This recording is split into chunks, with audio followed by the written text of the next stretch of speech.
Aku dijambak mertua karena tak sengaja menjatuhkan gelas saat acara keluarga dan suamiku hanya diam saja. Ku ceraikan dia. Kini aku sukses sebagai pemilik butik mewah di luar negeri, mereka mengemis padaku hal ini.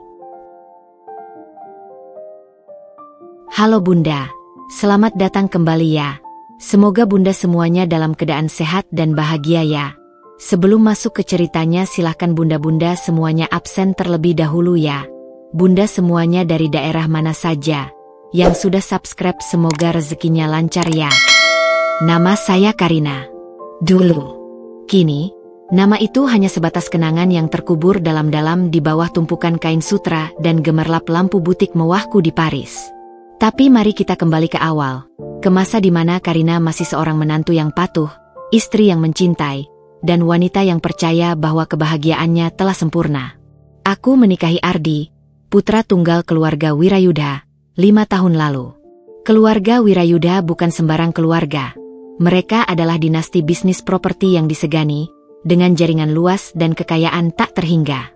Menjadi menantu di keluarga ini adalah mimpi banyak wanita, dan aku, seorang gadis biasa dari keluarga sederhana, merasa seperti memenangkan lotre terbesar dalam hidup. Ardi sendiri adalah sosok yang tampan, cerdas, dan di awal pernikahan kami, ia adalah segalanya bagiku. Dia lembut, penuh perhatian, dan selalu membuatku merasa aman.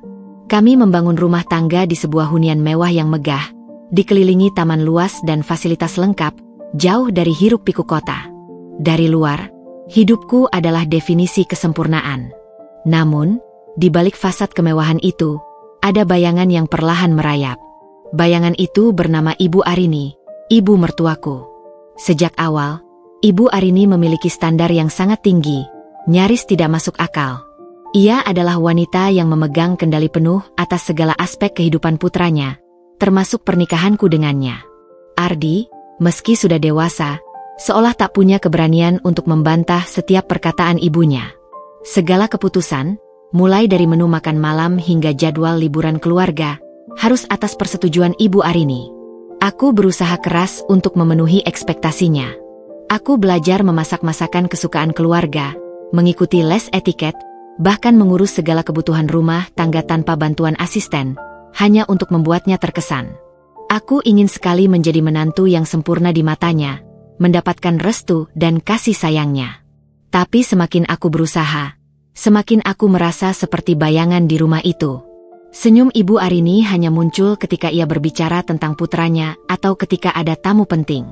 Padaku, tatapannya seringkali dingin, penuh penilaian, seolah aku adalah barang pecah belah yang kapan saja bisa ia singkirkan. Komentarnya halus namun menusuk, seringkali meremehkan latar belakang keluargaku atau kemampuanku sebagai istri. Karina, masakanmu lumayan, tapi Ardi lebih suka masakan bibinya. Atau, bagus kamu punya hobi merangkai bunga, tapi lebih baik fokus belajar manajemen rumah tangga yang baik.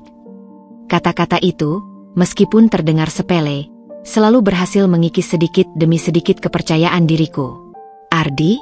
Ia seringkali menjadi penonton bisu. Awalnya, aku berpikir ia hanya tidak ingin memperkeruh suasana, atau mungkin ia akan membelaiku di belakang Ibu Arini. Tapi waktu membuktikan sebaliknya. Setiap kali Ibu Arini melontarkan komentar tajam, Ardi hanya akan mengalihkan pandangan, atau tersenyum canggung, atau bahkan kadang ikut memberikan nasihat yang senada dengan ibunya, seolah membenarkan apa yang dikatakan Ibu Arini. Pernah suatu ketika, aku menangis sendirian di kamar setelah salah satu komentar pedas Ibu Arini tentang caraku menata meja makan, dan Ardi hanya menepuk bahuku. Sudahlah, MA memang begitu. Kamu jangan terlalu ambil hati. Tidak ada pembelaan yang kuat, tidak ada pernyataan bahwa ia berdiri di sisiku. Seiring berjalannya waktu, kekosongan mulai merayap dalam diriku. Senyumku terasa hambar. Tawaku terdengar palsu. Aku merasa seperti boneka yang hidup dalam sangkar emas, terikat pada aturan tak terlihat, dengan harga diri yang terkikis setiap hari. Aku mulai bertanya-tanya, apakah kebahagiaan sejati memang seperti ini? Ataukah aku hanya hidup dalam ilusi, menunggu satu percikan kecil yang akan menghancurkan segalanya? Aku tak tahu bahwa percikan itu akan datang lebih cepat dari yang kubayangkan, dalam bentuk sebutir gelas yang jatuh dan pecah. Malam itu, Udara dipenuhi aroma melati dari rangkaian bunga segar yang menghiasi setiap sudut rumah megah keluarga Wirayudha. Dentingan musik klasik yang lembut mengalun dari pengeras suara tersembunyi, menciptakan suasana elegan yang sempurna untuk acara ulang tahun pernikahan perak Tante Mira, adik bungsu Ibu Arini. Aku, Karina, mengenakan gaun sutra beige yang mengalir lembut, pilihan Ardi yang katanya membuatku tampak anggun. Namun, di balik kain mewah itu, aku merasa seperti pelayan yang berbusana rapi, dituntut sempurna dalam setiap gerak. Ibu Arini memang tidak pernah meminta langsung aku melayani tamu, tapi tatapan tajamnya, bisikan halus tentang menantu ideal, sudah cukup untuk membuatku bergerak gesit dari satu sudut ke sudut lain. Aku baru saja selesai membantu menata canape di meja buffet. Tanganku sedikit pegal. Saat itu, kulihat beberapa tamu penting baru saja tiba. Mereka adalah kolega bisnis ayah mertua, pria-pria berjas mahal dengan wanita-wanita berhiaskan perhiasan berkilauan. Sesuai etiket yang sudah kuhafal di luar kepala, aku harus segera mengedarkan minuman pembuka. Dengan sigap, kurai nampan perak berisi selusin gelas kristal tinggi yang berkilau, diisi dengan sparkling cider dingin. Gelembung-gelembung kecil di dalamnya tampak menari, seolah mengejek gejolak dalam dadaku. Ruangan itu bising, dipenuhi tawa renyah, obrolan bisnis yang serius bercampur dengan gosip ringan. Aku melangkah hati-hati, pandanganku fokus pada celah di antara kerumunan. Saat aku melintasi area yang agak sempit, tepat di antara sofa Chesterfield dan vas porselen Ming kuno, kakiku tersandung. Aku tak tahu pasti apa yang tersandung, mungkin ujung karpet Persia yang tebal itu sedikit terlipat, atau mungkin kakiku sendiri yang sudah lelah dan kaku setelah berjam-jam berdiri. Tubuhku sedikit oleng. Duk! Nampan perak itu berputar liar di tanganku. Dalam sepersekian detik yang terasa abadi, aku melihat gelas-gelas kristal itu meluncur dari tempatnya. Perang! Perang! Perang! 1, 2, 3, 4, dan seterusnya. Suara pecahan kaca yang tajam dan nyaring memekakan telinga, memotong semua tawa dan obrolan seperti pisau panas membelah mentega. Seketika, keheningan mutlak merayap, mencekik setiap suara. Semua mata, tanpa terkecuali, tertuju padaku. Aku, yang kini mematung di tengah genangan cider manis dan kilauan pecahan kaca yang berserakan di kakiku. Aroma manis cider bercampur dengan bau debu dan keheningan yang menyesakkan, seolah seluruh kemegahan pesta itu tiba-tiba runtuh. Jantungku berdebar kencang, memukul-mukul rusukku seperti genderang perang. Wajahku memerah panas, bukan hanya karena malu yang luar biasa, tapi juga karena gelombang ketakutan yang tiba-tiba melandaku. Aku tahu, aku hanya ceroboh. Aku ingin segera membungkuk, berlutut, membersihkan kekacauan yang kubuat, meminta maaf beribu kali. Tapi tubuhku seperti terpaku di tempatnya. Otot-ototku kaku, otakku seolah berhenti bekerja. Kemudian, suara itu datang. Suara yang selalu berhasil membuatku gentar. Suara yang seringkali menjadi penanda badai akan datang. Karina, apa yang kamu lakukan? Suara Ibu Arini menggelegar, lebih keras dan menusuk dari pecahan kaca itu sendiri. Ia muncul dari kerumunan tamu VIP, berjalan cepat menghampiriku, langkahnya tegap dan penuh amarah. Wajahnya yang selalu tampak anggun, dengan riasan sempurna dan tata rambut rapi, kini berkerut marah, bibirnya menipis menjadi garis lurus. Matanya menyala-nyala seperti bara api, memancarkan kemarahan murni yang tak tertahankan.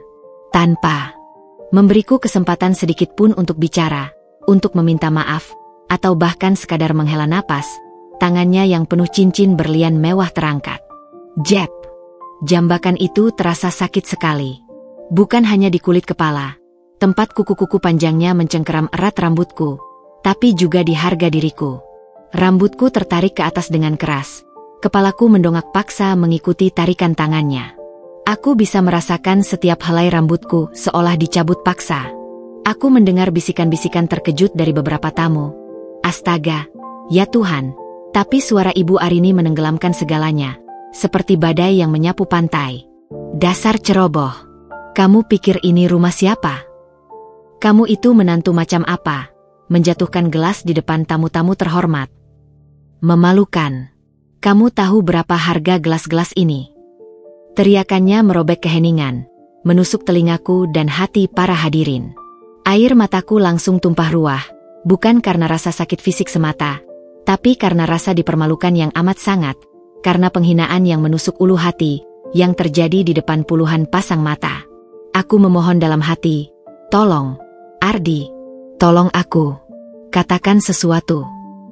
Aku mencari matanya di antara kerumunan, berharap menemukan sedikit saja empati, sedikit saja pembelaan. Aku melihatnya. Dia berdiri tidak jauh dariku, di samping ayahnya, di antara para kolega bisnis yang menyaksikan adegan memalukan ini.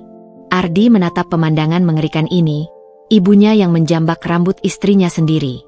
Pandangannya kosong, hampa. Tidak ada kemarahan pada ibunya, tidak ada simpati yang terpancar untukku. Tidak ada sedikit pun niat untuk melangkah maju, untuk menahan ibunya, untuk menarikku menjauh.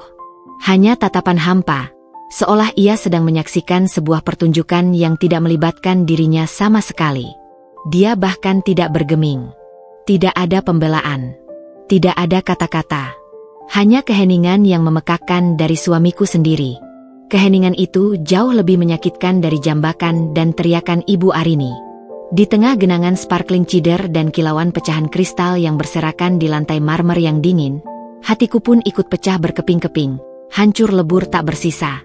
Dan untuk pertama kalinya, aku tahu dengan sangat jelas. Ini bukanlah rumahku. Ini bukanlah kebahagiaanku. Dan Ardi, laki-laki yang berjanji akan menjadi pelindungku, bukan lagi siapa-siapa bagiku. Setelah insiden pecahan gelas yang memekakkan telinga, Ibu Arini akhirnya melepaskan jambakannya dengan sebuah sentakan terakhir yang membuat kepalaku pening, seolah-olah melepaskan kotoran. Dia mendengus jijik, tatapannya penuh penghinaan, lalu melenggang pergi dengan anggun, kembali pada kerumunan tamu yang kini berbisik-bisik. Suara bisikan itu, seperti dengung lebah, memenuhi telingaku. Beberapa menatapku dengan sorot mata iba yang samar, yang lain dengan rasa ingin tahu yang tak malu-malu, seolah aku adalah tontonan memalukan yang baru saja mereka saksikan. Ada juga yang pura-pura tidak melihat, kembali pada obrolan dan tawarnya mereka, seolah tidak ada apa-apa yang baru saja terjadi. Namun, di balik pura-pura itu, aku tahu mereka semua menyaksikan setiap detik penghinaanku. Seorang asisten rumah tangga yang sigap dengan cepat datang membawa sapu dan pengki, membersihkan pecahan kaca dan genangan sparkling cider di lantai marmer. Aku berdiri terpaku di tempatku, merasakan dinginnya cairan manis yang menetes dari rambutku yang berantakan ke pipi, bercampur dengan air mata hangat yang tak bisa lagi kutahan. Rambutku terasa perih, kulit kepalaku nyeri. Namun rasa sakit fisik itu tak seberapa dibandingkan dengan rasa sakit di dalam diriku, di hatiku. Ia terasa remuk redam, hancur berkeping-keping, jauh lebih rapuh dari gelas kristal yang baru saja pecah. Pandanganku tertuju pada satu titik, Ardi, suamiku. Dia masih di sana, di tempatnya semula, tidak jauh dari kerumunan, berdiri di samping ayah mertua. Aku menatapnya, memohon dalam hati agar dia bergerak, sedikit saja. Agar dia mendekatiku, menanyakan keadaanku, atau setidaknya memarahiku tapi dengan sentuhan. Namun, tidak ada gerakan. Ia hanya menatapku, matanya seolah menembusku tanpa melihatku, lalu tatapannya beralih ke lantai, ke sisa-sisa pecahan gelas, seolah itu adalah hal yang jauh lebih menarik dan penting dari istrinya yang sedang hancur. Kemudian, dengan gerakan yang nyaris tak terlihat, gerakan pengecut, ia menunduk, membisikkan sesuatu pada ayahnya. Dan kemudian, hal yang tak pernah kubayangkan terjadi. Ia berbalik. Ia benar-benar memunggungiku, perlahan tapi pasti, dan berjalan menjauh, bergabung kembali dengan kerumunan tamu dan obrolan mereka, seolah aku tak pernah ada di sana. Seolah adegan barusan tak pernah terjadi. Detik itu, detik ketika Ardi memunggungiku, mengabaikanku di hadapan puluhan orang. Itulah saat segalanya berubah dalam diriku. Bukan jambakan Ibu Arini yang menghancurkanku, bukan cemoohan para tamu, tapi diamnya Ardi. Keheningan yang ia tunjukkan itu jauh lebih menusuk, lebih kejam, dan lebih mematikan daripada ribuan makian atau tamparan. Diamnya Ardi adalah pengkhianatan terbesarku. Itu adalah bukti nyata, bukti yang tak terbantahkan, bahwa aku sendirian, bahwa aku tidak memiliki siapa-siapa di rumah ini, bahkan orang yang seharusnya menjadi separuh jiwaku, pelindungku, suamiku. Aku bisa saja menahan sakit fisik di kepala. Aku bisa saja menahan malu yang menghujam. Tapi ketiadaan pembelaan dari Ardi, sikap acuhnya yang dingin, itu adalah pukulan telak yang membuat seluruh duniaku, seluruh keyakinanku tentang pernikahan ini, runtuh tak bersisa. Air mataku semakin deras, namun tidak ada suara tangis yang keluar dari bibirku. Aku berbalik, langkah demi langkah, berjalan perlahan menjauhi keramaian, menuju tangga megah yang mengarah ke kamarku. Setiap langkah terasa berat, seolah kakiku dibebani timah yang menyeretku ke dasar jurang. Aku bisa merasakan tatapan mata yang masih mengikuti punggungku, namun aku tidak peduli lagi. Yang kupedulikan hanyalah keluar dari sana, dari pandangan mereka semua, dari panggung sandiwara yang memuakan ini. Sesampainya di kamar, aku tak langsung menangis meraung-raung, meskipun setiap serat dalam tubuhku ingin melakukannya. Aku hanya duduk di tepi ranjang yang empuk, menatap kosong keluar jendela. Malam yang seharusnya indah, penuh gemerlap dan tawa, kini terasa begitu gelap dan dingin, seolah cahaya telah lenyap dari duniaku. Gaun sutra beige yang tadi terasa mewah dan anggun, kini seperti kain kafan yang membungkus jiwaku yang mati rasa. Aku teringat kembali semua momen, semua kali Ibu Arini merendahkanku dengan kata-kata tajam atau tatapan meremehkan, dan Ardi hanya diam. Semua senyum palsu yang kuberikan, semua usaha sia-sia yang kulakukan setiap hari untuk menjadi menantu yang sempurna dan istri yang patuh. Semua itu terasa sia-sia, sebuah ilusi yang pecah berkeping-keping. Malam itu, aku tidak tidur sama sekali. Aku hanya duduk di sana, dalam kegelapan, berpikir, memikirkan kembali seluruh pernikahanku. Apakah ini yang ku mau? Hidup dalam kemewahan yang kosong tanpa cinta, tanpa dukungan, tanpa harga diri? Hidup di bawah bayangan Ibu Arini, dengan suami yang hanya patung bisu yang tak berani melawan ibunya? Jawabannya kini begitu jelas, sejelas pecahan kaca di lantai tadi. Tidak. Aku tidak bisa dan tidak akan terus hidup seperti ini. Aku tidak akan membiarkan diriku dihancurkan lebih jauh lagi oleh mereka. Ada sesuatu dalam diriku yang berteriak, sebuah kekuatan yang entah bagaimana masih tersisa di dasar jiwaku, menuntut untuk bangkit. Pagi menjelang, dingin dan hampa. Matahari terbit dengan malu-malu, menyinari kamarku dengan cahaya pucat. Aku bangkit dari ranjang, menuju cermin rias. Melihat bayanganku sendiri, dengan mata sembab, rambut berantakan, dan wajah kuyu. Namun kali ini, tidak ada air mata yang menetes. Hanya ada sebuah tekad yang membara, sekuat baja, yang perlahan tapi pasti, tumbuh di dalam diriku. Malam itu, di tengah pecahan gelas dan keheningan yang menghancurkan jiwaku, Karina yang lama, Karina yang lemah dan penurut, telah mati. Dan dari abunya, akan lahir seorang wanita baru, yang lebih kuat, lebih berani, dan siap untuk berjuang demi dirinya sendiri. Pagi itu, setelah malam yang panjang dan menyiksa tanpa tidur, aku merasakan keheningan rumah Wirayudha terasa berbeda. Bukan lagi keheningan yang menyesakan dan penuh tekanan seperti biasanya, melainkan keheningan yang memberiku ruang untuk bernapas, untuk berpikir jernih, dan untuk mengumpulkan kembali serpihan diriku yang berserakan. Aku bangun dari ranjang, atau lebih tepatnya, dari posisi duduk membatu yang kaku di sana selama berjam-jam. Kakiku terasa kebas, otot-ototku nyeri, dan mataku perih dengan lingkaran hitam di bawahnya. Namun, di dalam diriku, ada nyala baru yang perlahan berkobar, sebuah determinasi yang belum pernah kurasakan sebelumnya. Aku melangkah gontai menuju kamar mandi pribadi yang luas dan mewah. Kubuka keran bathtub yang berlapis emas dan membiarkan air dingin membasuh wajahku. Kesegaran air itu sedikit mengusir kantuk dan kekalutan. Pantulan diriku di cermin begitu asing, nyaris tak kukenali. Wajah sembab, kulit pucat, rambut kusut masai yang masih terasa perih di kulit kepala, dan mata yang bengkak serta merah. Ini bukan Karina yang kukenal. Karina yang penuh senyum dan selalu berusaha menyenangkan orang lain. Ini adalah Karina yang nyaris mati, terkikis habis oleh harapan palsu, pengkhianatan, dan penghinaan yang tak henti. Aku menatap pantulan itu lama sekali, seolah sedang melakukan introspeksi paling dalam, menelanjangi semua kelemahan dan ketakutan diriku. Cukup, bisikku pada diri sendiri, suaraku serak, nyaris tak terdengar. Cukup. Aku tidak akan membiarkan ini terjadi lagi. Aku tidak akan membiarkan mereka menghancurkan diriku lagi. Di cermin itu, di hadapan pantulan diriku yang terluka namun kini penuh tekad, aku membuat sebuah sumpah. Sebuah sumpah pada diriku sendiri, yang keluar dari lubuk hati paling dalam. Aku bersumpah tidak akan lagi menjadi boneka yang dipermainkan, yang hidup hanya untuk memenuhi ekspektasi orang lain. Aku bersumpah tidak akan lagi menjadi bayangan yang terus-menerus mengharapkan pengakuan dan kasih sayang yang tak pernah datang. Aku akan bangkit dari keterpurukan ini. Aku akan mencari kebahagiaanku sendiri, dengan caraku sendiri, dengan kekuatan diriku sendiri. Dan aku akan melakukannya sendirian, tanpa mereka. Tekad itu mengeras dalam dadaku, memberiku kekuatan yang aneh.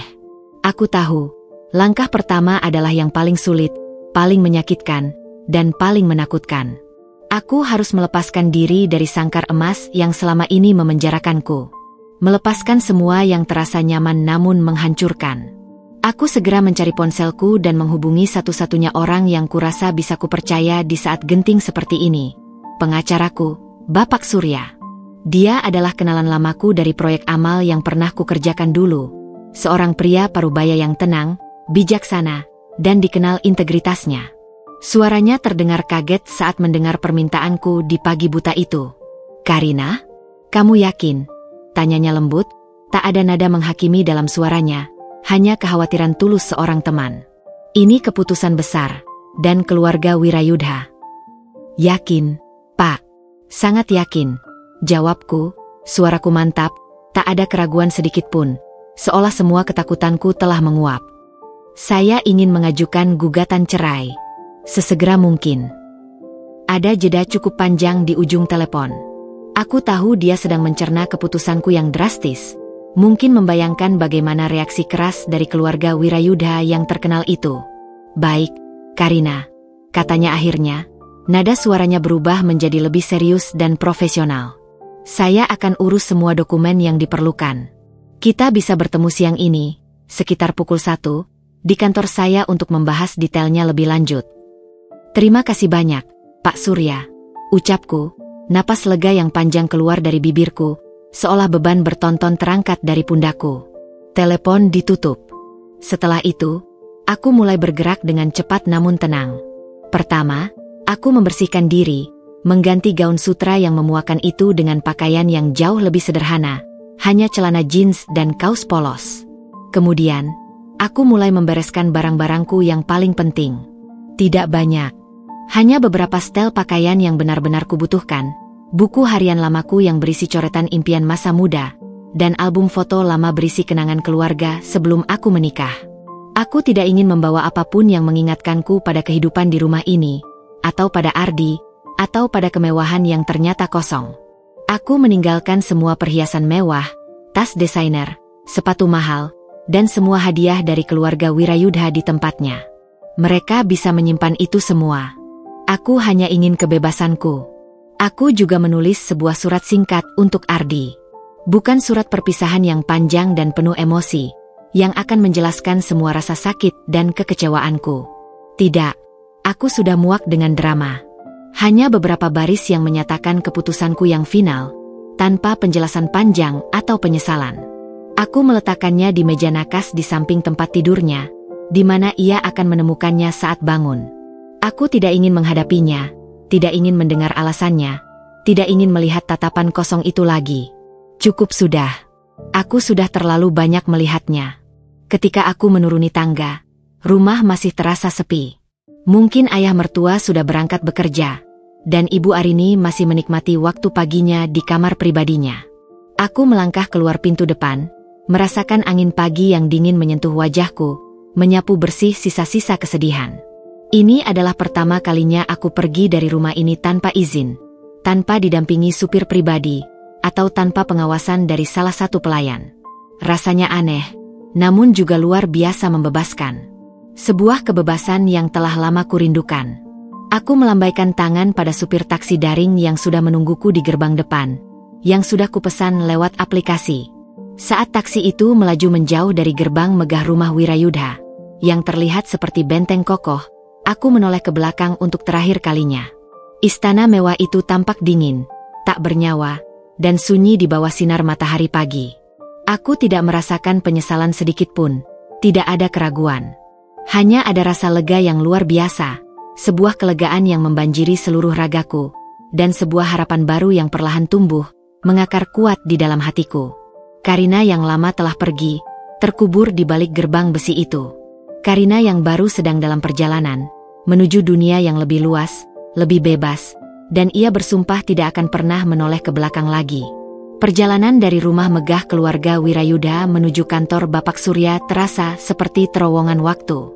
Setiap detik yang berlalu menjauhkan saya dari mimpi buruk yang membelenggu, dan mendekatkan saya pada babak baru yang penuh ketidakpastian namun juga harapan.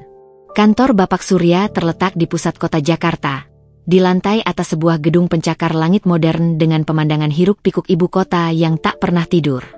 Di sana, di balik meja kayu mahoni yang rapi dan terawat, Bapak Surya mendengarkan seluruh cerita saya dengan seksama. Saya menceritakan semuanya, mulai dari pernikahan yang kian hambar, tekanan tak terlihat dari Ibu Arini, hingga insiden pecahan gelas yang menjadi titik kulminasi pengkhianatan Ardi. Dia tidak menyela sedikit pun, hanya mengangguk sesekali. Tatapan matanya yang teduh menunjukkan pemahaman yang mendalam, seolah dia sudah terbiasa dengan kisah-kisah rumah tangga yang rumit. Saya mengerti sepenuhnya, Karina, katanya setelah saya selesai berbicara. Suaranya tenang namun mengandung ketegasan yang menenangkan. Saya akan mengurus gugatan cerai ini dengan secepatnya dan seefisien mungkin. Namun, perlu Anda pahami, mengingat reputasi dan pengaruh keluarga Wirayudha yang sangat besar, ini mungkin akan menjadi proses yang tidak mudah. Mereka mungkin akan berusaha keras untuk mempersulit, atau bahkan mencoba untuk membeli Anda agar bungkam dan tidak menyebarkan aib keluarga mereka. Saya menggelengkan kepala, tekad saya sekuat baja. Saya tidak butuh uang mereka, Pak Surya. Satu-satunya yang saya inginkan adalah kebebasan. Saya ingin hak asuh penuh atas diri saya, dan saya tidak akan menyerah pada tekanan apapun. Bapak Surya tersenyum tipis, sebuah senyuman bangga terukir di wajahnya. Baik, itu adalah tekad yang sangat bagus. Sementara proses hukum berjalan, saya sangat menyarankan Anda untuk mencari tempat tinggal sementara yang jauh dari jangkauan mereka. Mungkin di luar kota, atau bahkan di luar negeri jika Anda punya rencana lain. Saran itu langsung memantik ide yang sudah lama bersemayam di benak saya. Sebuah impian yang pernah terkubur dalam-dalam di bawah tumpukan ekspektasi dan kekecewaan. Saya punya rencana, Pak. Saya ingin pergi ke Paris. Alis Bapak Surya sedikit terangkat, menunjukkan sedikit keterkejutan. Paris? Itu keputusan yang sangat besar, Karina. Apakah Anda sudah memikirkannya matang-matang? Saya tahu, ini memang keputusan besar. Tapi saya selalu bermimpi untuk belajar mode di sana, di pusatnya mode dunia. Ini adalah kesempatan emas saya untuk memulai segalanya dari nol, jauh dari bayangan mereka, jauh dari kenangan pahit di sini. Ada semangat yang tiba-tiba menyala di dada saya. Kami membahas detail-detail awal. Bapak Surya menjelaskan secara rinci proses hukum yang akan saya hadapi, kemungkinan tantangan yang akan muncul dari pihak keluarga Wirayudha, dan apa saja dokumen serta informasi yang harus saya persiapkan. Dia juga dengan bijak memberikan saya sejumlah uang muka dari tabungan pribadi saya yang sempat saya berikan padanya beberapa waktu lalu, untuk kebutuhan mendesak saya selama masa transisi. Saya sangat bersyukur atas dukungan tak ternilai darinya, baik secara hukum maupun pribadi. Setelah pertemuan itu, saya tidak langsung terbang ke Paris. Saya tahu saya butuh persiapan yang matang, baik secara finansial maupun mental. Untuk beberapa minggu ke depan, saya memutuskan untuk tinggal di sebuah apartemen sederhana yang saya sewa secara diam-diam di pinggiran Jakarta, jauh dari area mewah yang biasa dikunjungi keluarga Ardi. Ini adalah masa transisi yang aneh, seolah saya berdiri di antara dua dunia. Saya tidak lagi menjadi Nyonya Wirayudha yang terikat, namun juga belum sepenuhnya menjadi Karina yang baru, bebas, dan mandiri. Saya menghabiskan hari-hari itu dengan merenung, menyusun rencana jangka pendek dan panjang. Saya sesekali melihat berita online dan majalah gosip tentang keluarga Wirayudha. Saya tahu mereka pasti sedang mencari saya mati-matian. Berita tentang hilangnya menantu perempuan mereka mulai menyebar dengan cepat di kalangan sosialita Jakarta. Ada yang berspekulasi saya diculik, ada yang mengira saya minggat dengan laki-laki lain. Ibu Arini dan Ardi pasti sedang menutupi aib ini mati-matian, berupaya menjaga citra sempurna keluarga mereka. Saya membayangkan kemarahan Ibu Arini yang membakar, dan kebingungan Ardi yang pasif. Ironisnya, mereka tidak tahu bahwa kehilangan ini adalah pilihan saya. Sebuah langkah pertama yang sengaja saya ambil menuju kemerdekaan sejati. Pernah suatu sore, ponsel saya berdering. Layar menunjukkan nama Ardi Wirayudha. Jantung saya sempat berdebar kencang dengan irama yang tak karuan, namun saya menolak mengangkatnya. Saya tidak siap untuk mendengar suaranya lagi, tidak siap untuk mendengar alasan klise atau janji kosong yang tak akan pernah ditepati. Saya hanya perlu fokus pada langkah ke depan, pada tujuan saya. Saya tahu ia mungkin akan mencoba menghubungi lewat kerabat atau teman, tapi saya sudah membatasi komunikasi dengan siapapun dari lingkaran sosial saya sebelumnya. Saya ingin memutus semua jembatan dengan masa lalu itu. Setiap hari yang berlalu, saya merasa sedikit lebih kuat. Setiap malam, saya menulis di buku harian saya, menuangkan semua pikiran, perasaan, dan rencana. Saya mulai menabung sekuat tenaga, menjual beberapa perhiasan sederhana yang saya bawa dan tidak ada hubungannya dengan keluarga Wirayudha, serta mengatur kursus singkat bahasa Prancis secara daring. Saya mempelajari pasar mode internasional, melihat tren terbaru, dan membayangkan setiap detail butik impian saya.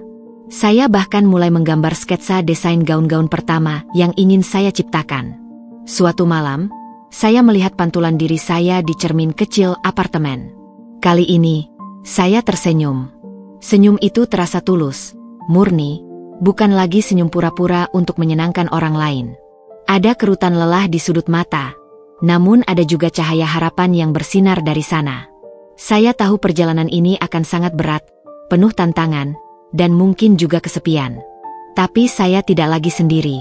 Saya punya diri saya sendiri, kekuatan diri saya sendiri, dan itu sudah lebih dari cukup. Dengan napas dalam, saya memesan tiket pesawat. Tujuan akhir, Paris.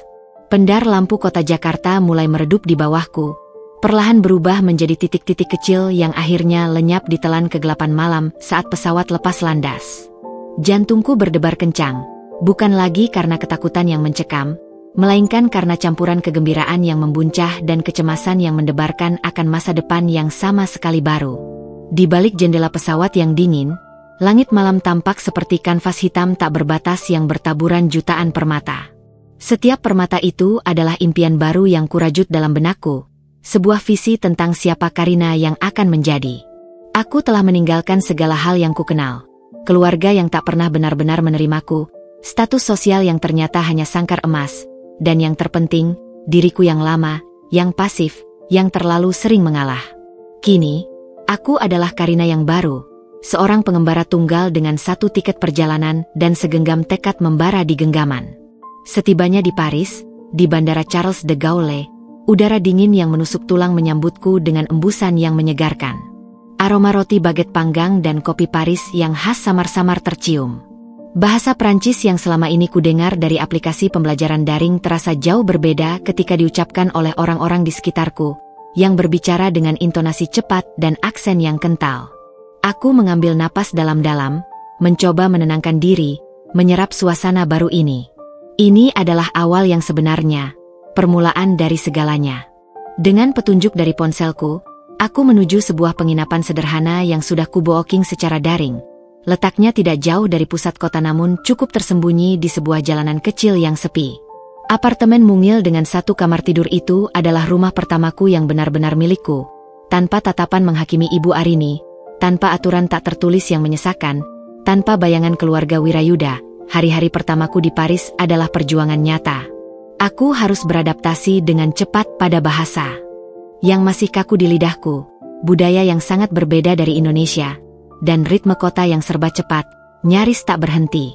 Setiap pagi, dengan semangat menggebu, aku pergi ke sekolah mode kecil yang sudah kupilih dengan cermat, sebuah institusi swasta yang terkenal dengan pendekatan praktis dan langsung ke industri mode. Di sana, aku membenamkan diriku sepenuhnya dalam pelajaran. Aku belajar segala hal mulai dari dasar-dasar menjahit yang presisi, mendesain pola yang kompleks, hingga sejarah mode yang kaya dan tren masa kini yang terus berubah. Aku adalah murid yang paling bersemangat dan gigih, selalu datang paling awal dan pulang paling akhir, seringkali sampai larut malam. Setiap jahitan yang kulakukan di mesin jahit, setiap goresan pensil di atas kertas sketsa, adalah langkah kecil namun pasti yang membawaku lebih dekat pada impianku, pada identitas baruku. Untuk menopang hidupku di Paris, aku mengambil berbagai pekerjaan paruh waktu yang tak pernah kubayangkan akan kulakukan. Mulai dari menjadi pelayan di kafe kecil yang ramai di Marais, membantu merangkai bunga di toko bunga yang harum, hingga menjadi asisten penata busana untuk pemotretan majalah independen. Pekerjaan-pekerjaan itu sangat melelahkan, upahnya tak seberapa, dan seringkali membuatku harus pulang larut malam dengan kaki pegal dan punggung terasa remuk. Namun, aku tak pernah mengeluh atau merasa rendah diri. Setiap euro yang kudapatkan adalah hasil keringatku sendiri, sebuah simbol kemandirian yang tak ternilai harganya. Aku belajar menghargai setiap sen, sesuatu yang tak pernah kupelajari atau kulakukan saat masih menjadi Nyonya Wirayudha, di mana uang seolah jatuh dari langit. Sementara aku berjuang di Paris, proses perceraianku dengan Ardi terus berjalan melalui Bapak Surya di Jakarta. Sesekali, ia menghubungiku untuk mengabarkan perkembangan, dan aku selalu mendengarkan dengan tenang. Ada upaya keras dari pihak keluarga Wirayudha untuk menunda prosesnya, bahkan mencoba membujukku dengan sejumlah uang yang fantastis agar aku mencabut gugatan dan kembali pada mereka, atau setidaknya bungkam tentang apa yang terjadi. Tapi aku menolak mentah-mentah semua tawaran itu. Uang itu tidak akan pernah bisa membeli kembali harga diriku yang telah mereka injak-injak, atau menebus rasa sakit yang telah mereka torehkan. Setelah beberapa bulan tarik ulur yang melelahkan, akhirnya, vonis yang kutunggu-tunggu tiba. Perceraian dikabulkan secara resmi. Aku, Karina, resmi menjadi janda. Bebas. Saat Bapak Surya mengabarkan berita itu melalui telepon, aku tidak menangis histeris atau melompat kegirangan. Tidak ada euforia berlebihan. Hanya ada rasa lega yang menghanyutkan, sebuah ketenangan yang menenangkan jiwaku yang telah lama lelah. Bab itu benar-benar tertutup, tanpa sisa. Aku telah melepas semua beban yang membelengguku, semua ekspektasi yang tak realistis. Aku kini adalah lembaran kosong yang siap ditulis ulang. Malam itu, sebagai perayaan kecil, aku membeli seporsi krowasang hangat dari toko roti terdekat dan secangkir teh panas, lalu duduk di tepi jendela apartemenku, menatap gemerlap lampu Menara Eiffel di kejauhan yang tampak berkilauan seperti berlian. Aku tahu, perjalananku masih sangat panjang, penuh rintangan yang tak terduga. Tapi setidaknya, aku kini berdiri di atas kakiku sendiri, di kota yang memberiku kesempatan kedua, sebuah kanvas baru untuk melukis masa depanku. Kota cahaya ini benar-benar menerangi jalanku, memberikan harapan di setiap sudutnya. Tahun-tahun pertama di Paris adalah ujian sejati bagi Karina. Dinginnya musim dingin Paris yang menusuk tulang seolah menandingi dinginnya sikap keluarga Wirayudha yang pernah kurasakan. Namun tekad di dadaku justru lebih membara dari segalanya. Aku tak lagi menjadi Karina yang mudah menyerah atau rapuh. Setiap kesulitan yang kuhadapi adalah pelajaran berharga. Setiap penolakan yang kutelan adalah motivasi yang semakin menguatkanku. Setelah lulus dari sekolah mode dengan predikat terbaik dan nilai memuaskan, sebuah pencapaian yang membanggakan mengingat semua tantangan yang kuhadapi, aku tidak langsung mendapatkan pekerjaan impian di rumah mode ternama. Realitas industri mode sangat kejam. Persaingan sangat ketat, dan sebagai pendatang baru tanpa koneksi atau nama besar, aku harus berjuang jauh lebih keras dibandingkan teman-teman seangkatanku yang sudah memiliki privilege. Aku mengirimkan portofolio digital dan fisikku ke puluhan rumah mode, dari butik kecil independen hingga yang paling bergengsi di Avenue Montaigne.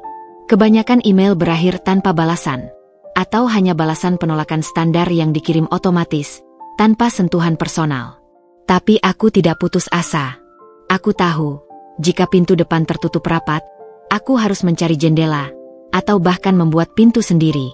Aku mulai mendesain dan membuat pakaianku sendiri di apartemen kecilku yang berukuran tak lebih dari 20 meter persegi.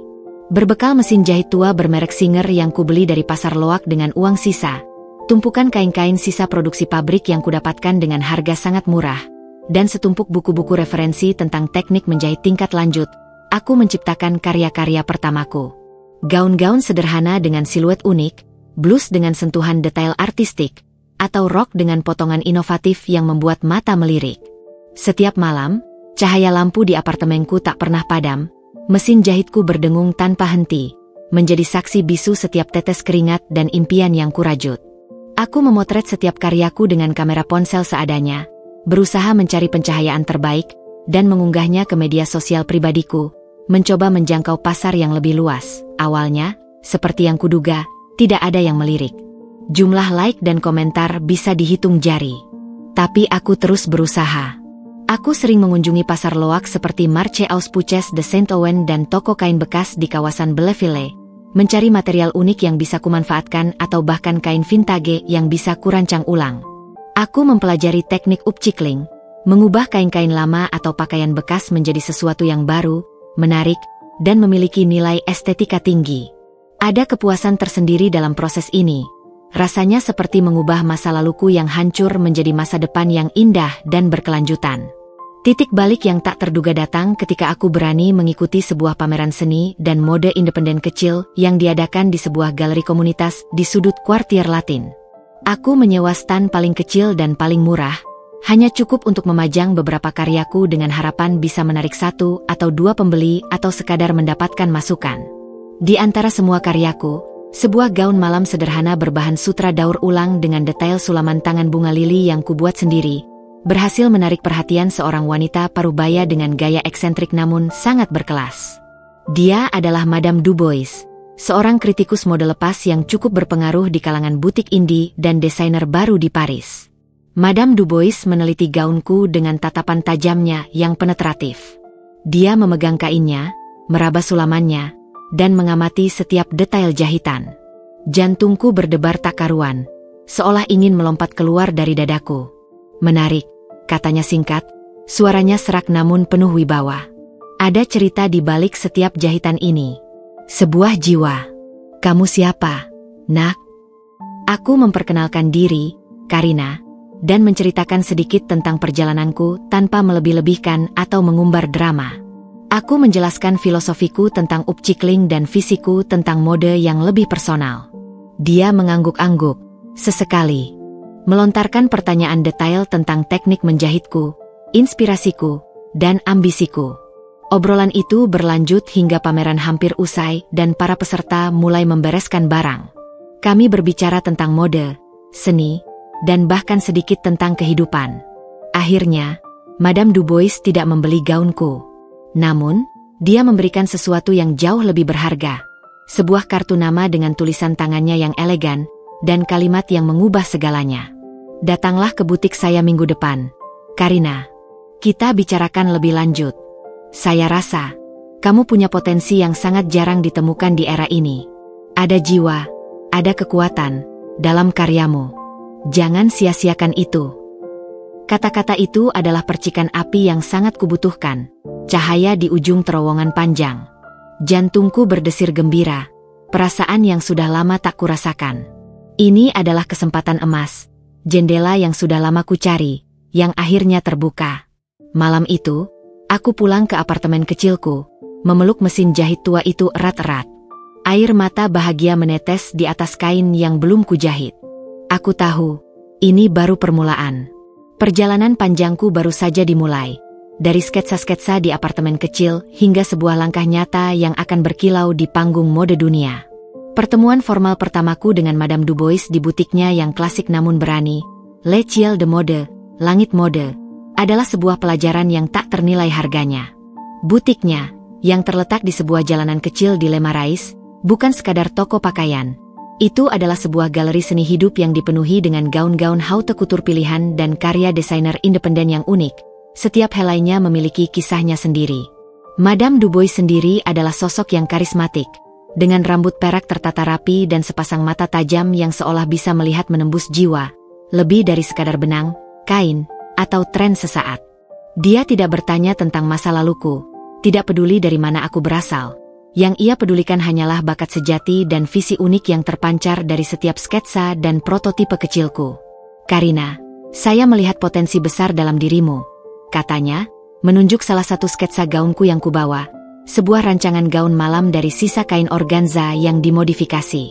Ada keaslian dalam konsepmu, keberanian dalam pilihan materialmu, dan yang terpenting, ada cerita yang ingin kau sampaikan melalui karyamu. Tapi dunia mode tidak hanya tentang bakat semata. Ini tentang kerja keras tak kenal lelah, membangun jaringan yang kuat, dan yang paling penting, ketahanan mental yang luar biasa. Madame Dubois kemudian menawarkan posisi magang tak berbayar di butiknya. Saya tidak akan memberimu gaji dalam bentuk uang tunai sekarang, ujarnya jujur, tatapannya tulus. Tapi saya akan memberimu ilmu, pengalaman berharga, dan kesempatan untuk melihat cara kerja industri ini dari dekat, dari perspektif yang berbeda. Kamu akan membantu saya menata butik, mengurus inventaris kain dan produk, melayani pelanggan dari berbagai kalangan, dan sesekali, saya akan membiarkanmu mengamati proses pembuatan koleksi kami, bahkan mungkin memberimu kesempatan untuk berkontribusi. Aku menerima tawaran itu tanpa ragu sedikitpun. Ini adalah kesempatan emas yang tidak boleh kusia-siakan. Selama beberapa bulan berikutnya, aku membenamkan diriku sepenuhnya di L'École de Mode. Aku belajar banyak hal yang tidak pernah diajarkan di bangku sekolah mode. Aku belajar tentang manajemen butik yang efektif, seni pemilihan kain berkualitas tinggi yang tepat untuk setiap desain, detail fitting yang sempurna untuk setiap bentuk tubuh, dan yang paling penting, bagaimana berinteraksi dengan pelanggan yang berkelas dan seringkali memiliki selera yang sangat tinggi dan menuntut. Madame Dubois adalah mentor yang luar biasa. Ia kritis, namun selalu memberikan masukan yang membangun dan dorongan yang tulus. Ia mengajarkan tentang etika bisnis yang solid, tentang pentingnya membangun hubungan yang tulus dengan pemasok dan pelanggan, dan tentang bagaimana sebuah merek yang sukses dibangun dari nol, bukan dari sekadar nama besar. Di sela-sela pekerjaanku di butik, aku masih terus mendesain dan menjahit di apartemen kecilku setiap malam hingga dini hari. Madame Dubois seringkali melihat sketsaku, memberikan masukan yang konstruktif dan terkadang menyarankan jenis kain atau teknik tertentu yang bisa kupelajari. Ia juga dengan murah hati mengenalkanku pada beberapa pemasok kain kecil yang etis dan pengrajin lokal yang memiliki keahlian khusus dalam bordir atau tenun. Dari merekalah, aku belajar banyak tentang seluk-beluk bahan, teknik tradisional Prancis, dan pentingnya keberlanjutan dalam industri mode. Aku juga mulai membangun jaringan kecilku sendiri. Aku menghadiri acara-acara mode lokal, pameran seni, dan workshop desain yang sering diadakan di Paris. Aku memberanikan diri untuk berkenalan dengan desainer muda lain, fotografer yang sedang naik daun, model independen, dan jurnalis mode dari majalah-majalah kecil. Aku tidak punya uang untuk membeli iklan besar di majalah-majalah ternama, jadi aku mengandalkan kekuatan jejaring, rekomendasi dari mulut ke mulut, dan tentu saja, kualitas karyaku untuk menarik perhatian.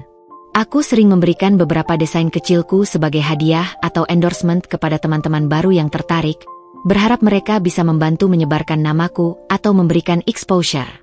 Berita tentang proses perceraianku dengan Ardi sesekali masih sampai ke telingaku melalui Bapak Surya.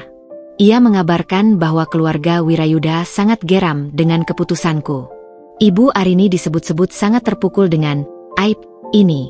Sementara Ardi tampak bingung dan frustasi, tidak mengerti mengapa aku bersikap sekeras itu. Mereka mencoba berbagai cara untuk menghubungiku, melalui telepon, email, bahkan mencoba mencari tahu keberadaanku. Namun Bapak Surya selalu menjadi tameng yang kokoh, menangkis semua upaya mereka. Aku tidak peduli lagi. Fokusku adalah masa depanku di Paris, yang perlahan tapi pasti, mulai berbentuk nyata. Lambat laun, kerja kerasku mulai membuahkan hasil yang manis. Beberapa blog mode lokal yang berpengaruh dan majalah independen mulai menulis tentang desain-desainku yang unik, memuji sentuhan personal, kreativitas dalam penggunaan bahan, dan konsep upcycling yang kuusung. Pelanggan, L'École de Mode, yang melihat beberapa karyaku, yang dipajang dengan izin Madame Dubois, seringkali bertanya, "Ini karya siapa, Madame Dubois? Ini sangat istimewa." Dan Madame Dubois dengan bangga akan menjawab, "Ini adalah karya desainer muda kami, Karina. Dia memiliki masa depan yang cerah." Aku mulai menerima pesanan kecil, satu persatu. Awalnya dari teman-teman dan kenalan baru, kemudian dari orang-orang yang melihat karyaku di media sosial atau direkomendasikan langsung oleh Madame Dubois. Setiap pesanan adalah kemenangan kecil, sebuah validasi atas perjuanganku. Setiap gaun yang selesai kujahit dengan tanganku sendiri adalah langkah maju yang signifikan. Aku tidak lagi merasa takut atau ragu. Aku tahu aku berada di jalan yang benar. Di kota cahaya ini, di balik bayangan impian yang perlahan mewujud, aku menemukan diriku yang sesungguhnya. Seorang desainer, seorang pejuang, seorang wanita yang tak akan pernah lagi membiarkan orang lain mendefinisikan dirinya. 2 tahun penuh perjuangan dan dedikasi telah berlalu sejak pertemuan pertama saya dengan Madame Du Bois.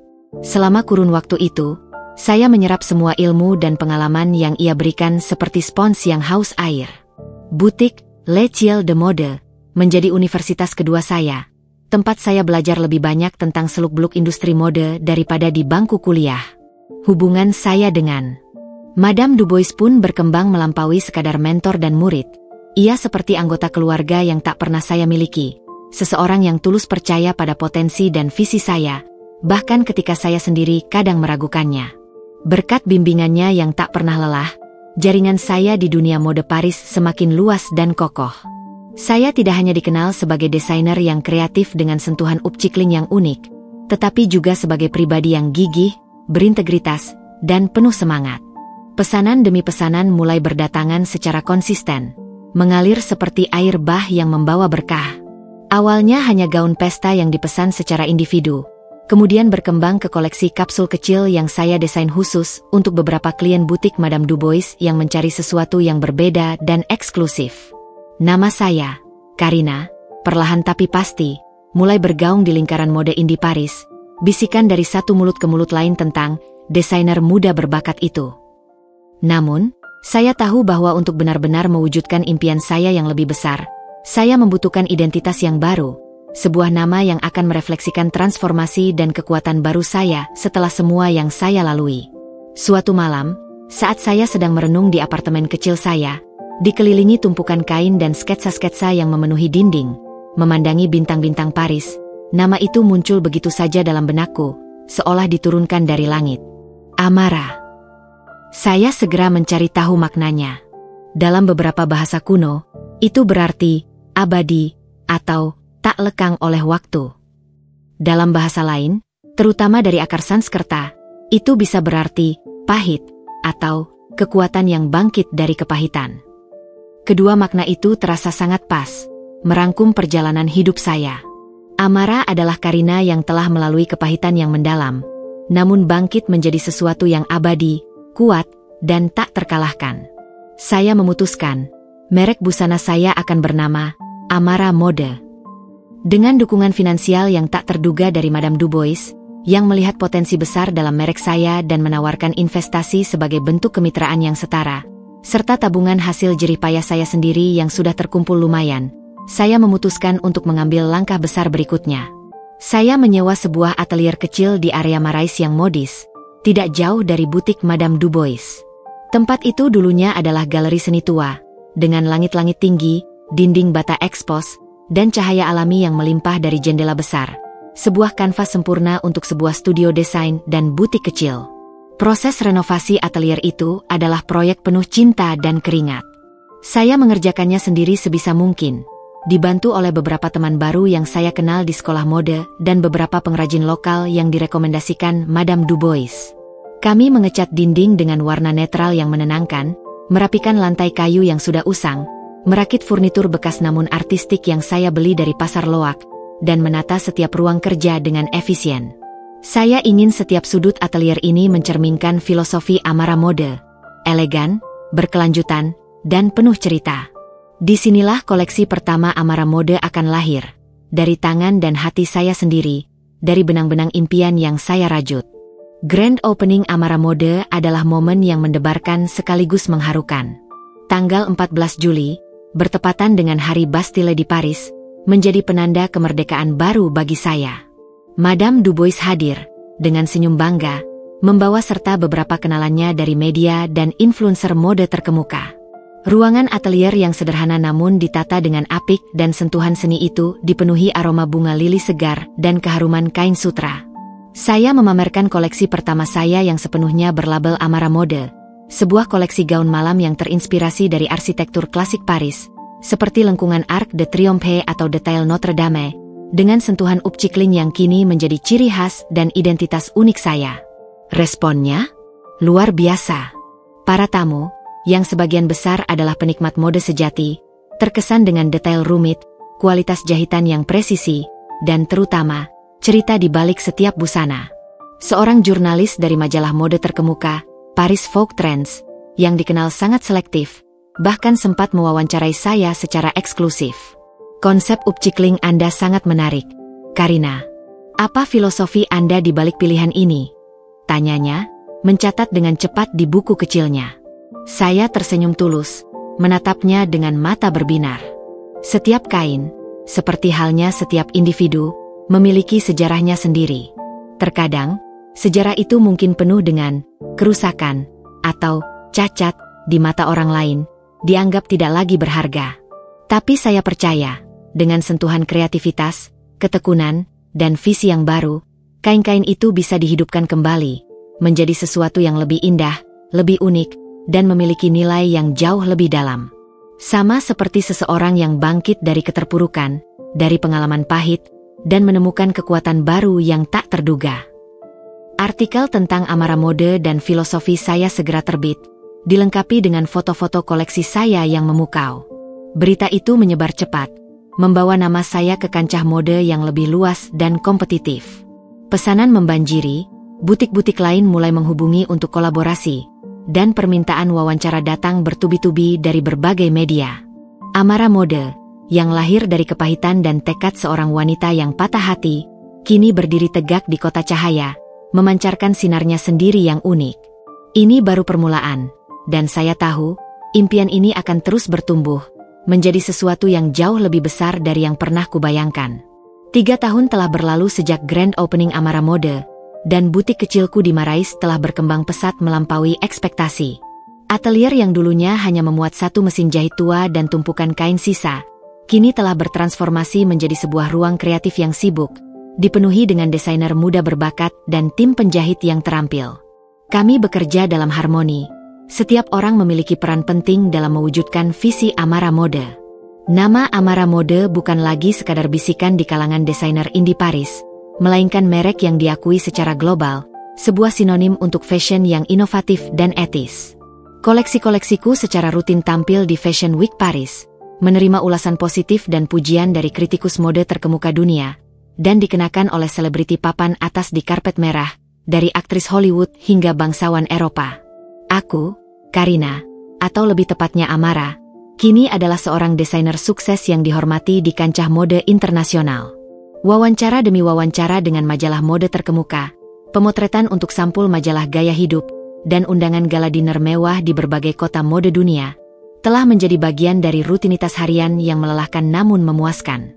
Aku sering melakukan perjalanan bisnis ke Milan, New York, dan Tokyo untuk menjalin kerjasama strategis dengan butik-butik mewah dan mengembangkan pasar Amara Mode ke benua lain.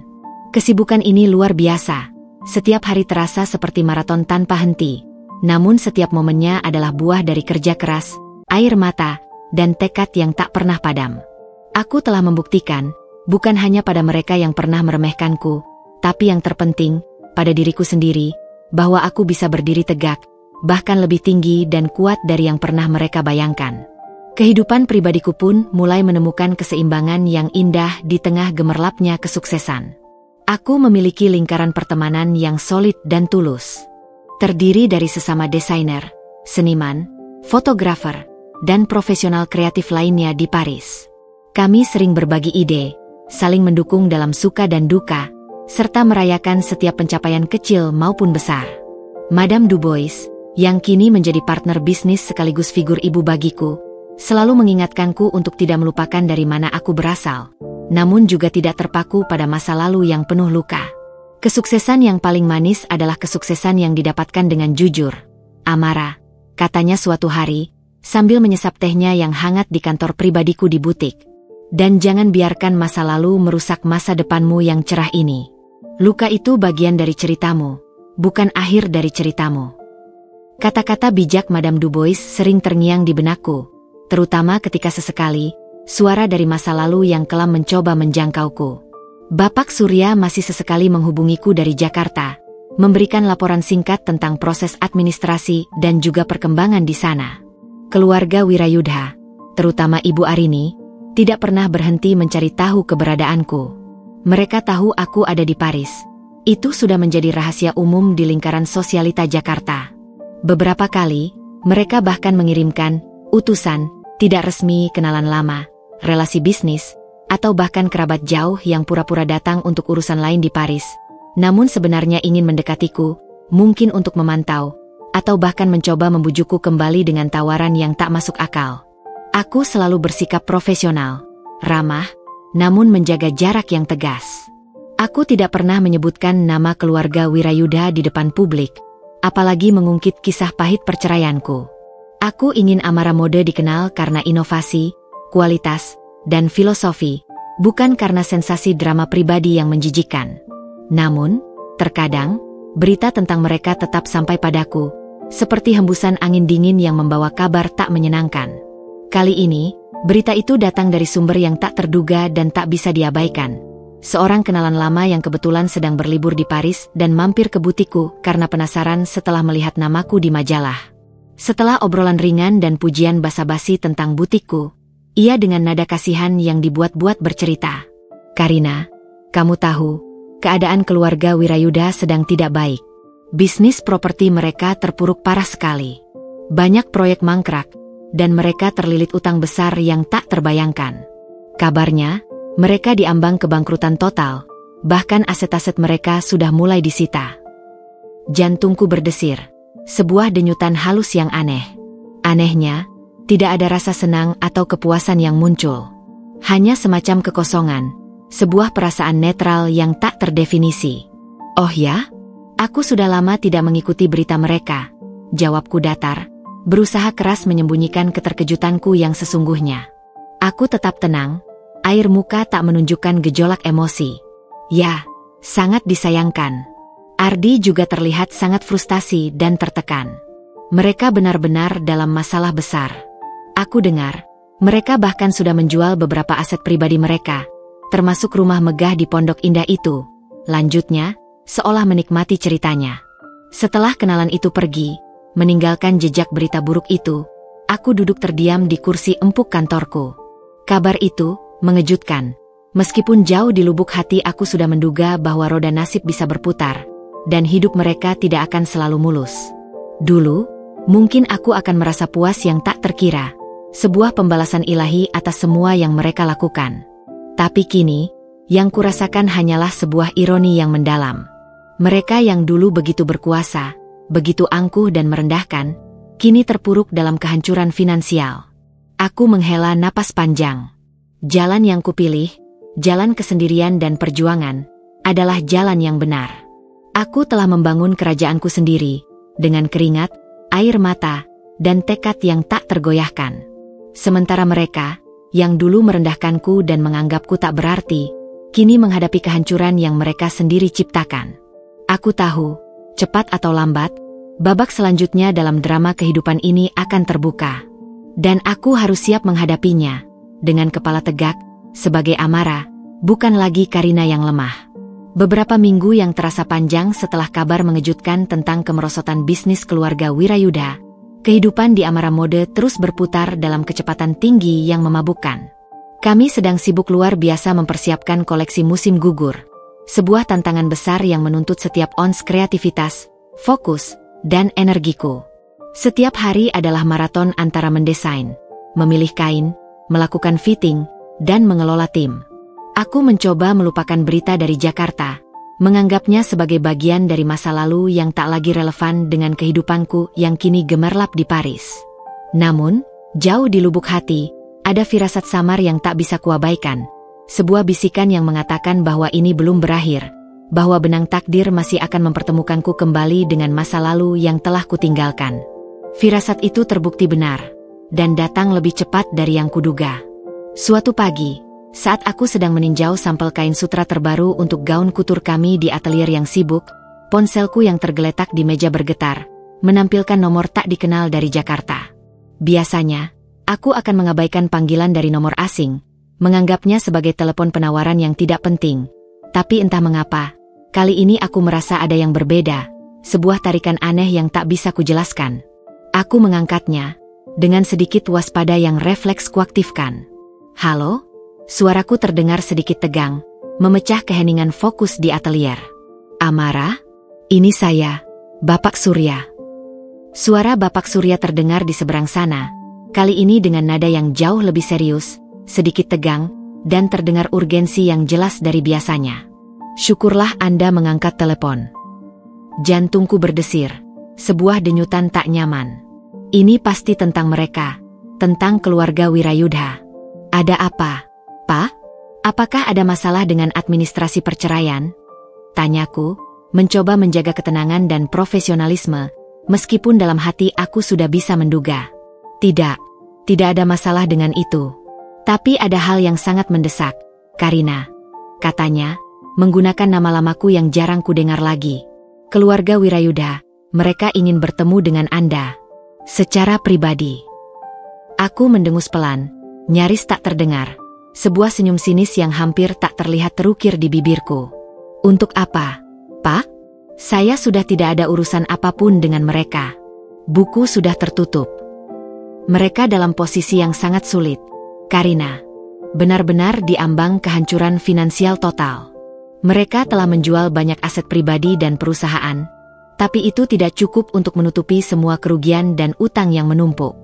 Mereka butuh investor, dan entah bagaimana, mereka tahu tentang kesuksesan Anda di sini, tentang Amara Mode. Sebuah senyum sinis yang lebih jelas kini terbentuk di bibirku, namun segera kuusir dengan menghela napas panjang. Ironi yang menyengat. Jadi, mereka ingin saya menyelamatkan mereka? Setelah semua yang terjadi. Lebih dari itu, Amara, kata Bapak Surya, nadanya terdengar sedikit ragu dan hati-hati, seolah takut mengutarakan kelanjutan permintaannya. Mereka secara spesifik meminta Anda. Mereka bilang, mereka punya tawaran yang serius. Tawaran apa?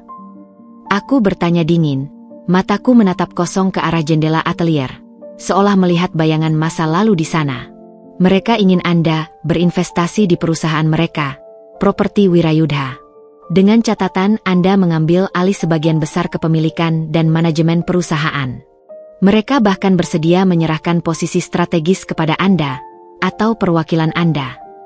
Ada jeda yang menegangkan. Singkatnya, Amara, mereka datang kepada saya dan secara terang-terangan mengatakan, mereka mengemis bantuan Anda. Kata-kata, mengemis bantuan Anda, berdengung di telingaku, berulang-ulang seperti gema. Sebuah gelombang emosi melanda. Bukan kebahagiaan euforia atau kemenangan yang gemilang, melainkan perpaduan antara ironi yang pahit, rasa geli yang samar, dan sedikit rasa aneh yang tak terdefinisi. Mereka, keluarga Wirayudha yang dulu begitu berkuasa, begitu angkuh, yang menjambak rambutku dan membisukan suamiku, yang menganggapku tak lebih dari debu, kini berlutut di hadapanku, memohon belas kasihan. Mereka bahkan menyebutkan bahwa mereka bersedia meminta maaf secara langsung atas semua yang terjadi di masa lalu. Tambah Bapak Surya, seolah bisa membaca pikiranku yang sedang berkecamuk. Aku terdiam, memejamkan mata, membiarkan semua informasi itu tenggelam dalam benakku. Otakku bekerja keras, memproses setiap kata. Ini bukan sekadar permintaan bisnis biasa. Ini adalah sebuah kesempatan. Kesempatan untuk apa? Balas dendam? Sebuah pembalasan yang manis? Atau sebuah penegasan mutlak atas diriku yang baru? Atas Amara yang kini telah bangkit? Apa tanggapan Ardi? Tanyaku, suaraku nyaris tak terdengar, hampir seperti bisikan.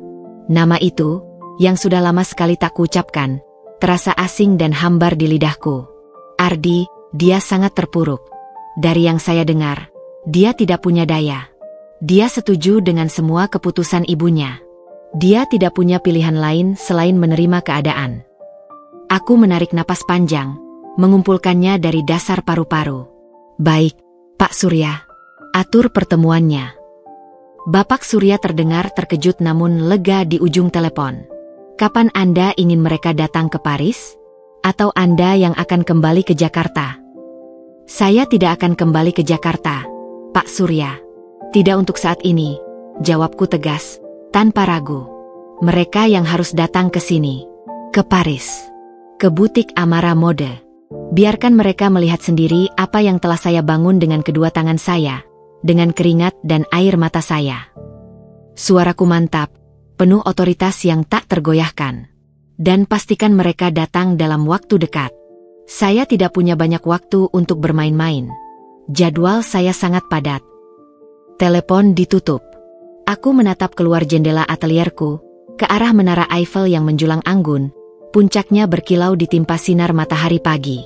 Aroma kain sutra dan kulit baru memenuhi udara di sekitarku, sebuah aroma kesuksesan yang kurai sendiri. Disinilah aku berdiri sekarang, di puncak duniaku sendiri, seorang ratu di kerajaanku.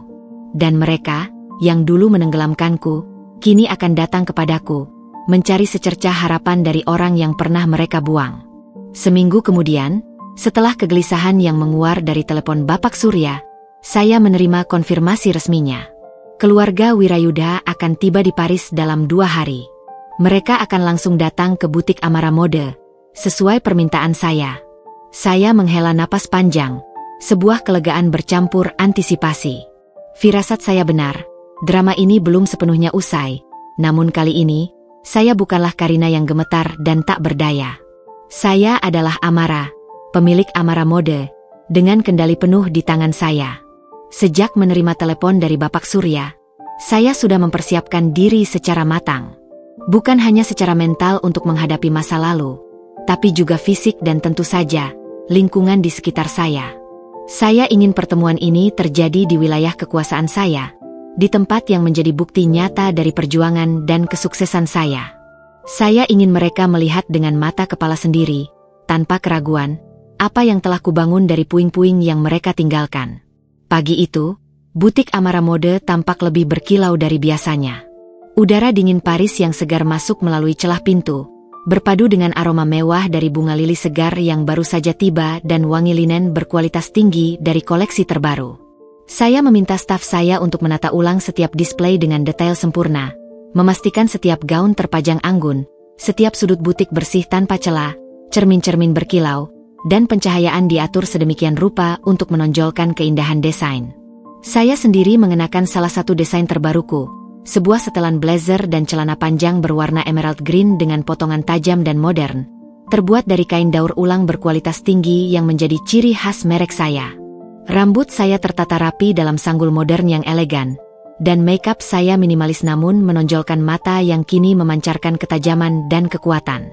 Saya ingin memancarkan aura seorang wanita yang teguh, berhasil, dan tak tergoyahkan, bukan seorang wanita yang pernah merasakan kesedihan. Madame Dubois berada di sisi saya, punggungnya tegak, senyum tipis namun penuh dukungan terukir di bibirnya. "Ingat, Amara," bisiknya pelan, "seolah hanya untukku, kamu di atas angin. Biarkan mereka melihat siapa dirimu sekarang, siapa yang sebenarnya menang dalam permainan ini." Kata-katanya menenangkan sarafku yang sedikit tegang. Tepat pukul 2 siang, sebuah limosin hitam mewah, dengan kaca gelap yang memantulkan gedung-gedung tua Paris, berhenti perlahan di depan butikku. Suara deru mesinnya terdengar jelas di antara kebisingan kota. Jantungku berdesir halus, namun kutahan. Pintu limosin terbuka, dan di sana mereka muncul, satu persatu, Ibu Arini, Ayah Wirayudha, dan Ardi. Ibu Arini adalah yang pertama keluar. Wanita yang dulu selalu tampak perkasa dan angkuh itu kini terlihat menua secara signifikan.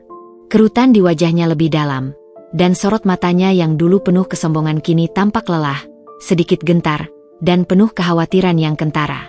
Ia mengenakan setelan formal yang mungkin dulu sangat mahal, namun aura keangkuhannya seolah telah memudar, digantikan oleh keputusasaan yang tak bisa disembunyikan.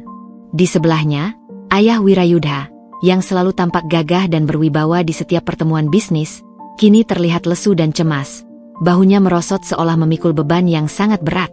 Dan Ardi. Ardi adalah yang paling mengejutkan. Ia tampak kurus, wajahnya cekung dengan lingkaran hitam di bawah mata, dan rambutnya yang sedikit berantakan terlihat kurang terawat. Aura ceria dan percaya diri yang dulu dimilikinya, yang dulu membuatku jatuh cinta, telah lenyap tak bersisa, digantikan oleh ekspresi kelelahan, kehampaan, dan keputusasaan yang mendalam. Ia mengenakan kemeja yang sedikit kusut dan celana bahan yang terlihat usang, jauh dari gaya rapi dan branded yang dulu selalu ia kenakan. Dia tidak lagi memancarkan aura putra mahkota yang penuh janji yang dulu ku kenal. Ia hanya seorang pria biasa yang sedang berada di titik terendah dalam hidupnya. Mereka melangkah masuk ke dalam butik, langkah mereka terasa berat dan canggung di atas lantai marmer yang licin. Ibu Arini mendongak, matanya yang dulu hanya menatapku dengan jijik, kini menyapu seluruh ruangan butik yang mewah, elegan, dan penuh cita rasa tinggi. Saya bisa melihat keterkejutan dan kekaguman yang samar di matanya.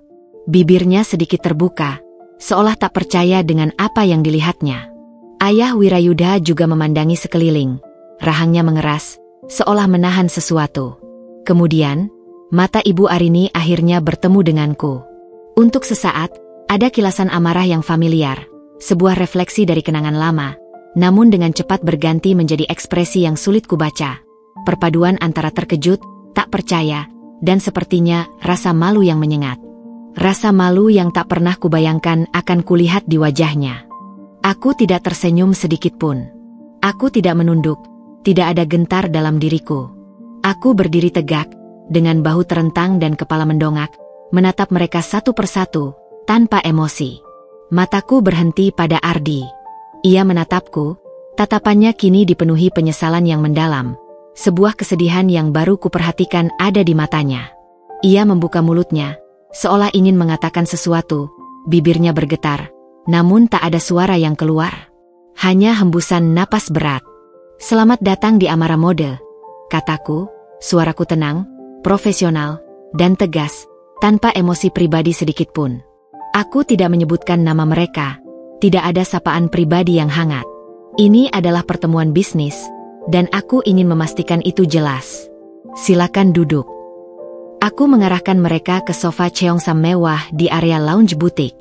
Mereka duduk dengan canggung, seolah tidak nyaman dengan kemewahan yang kini mengelilingi mereka.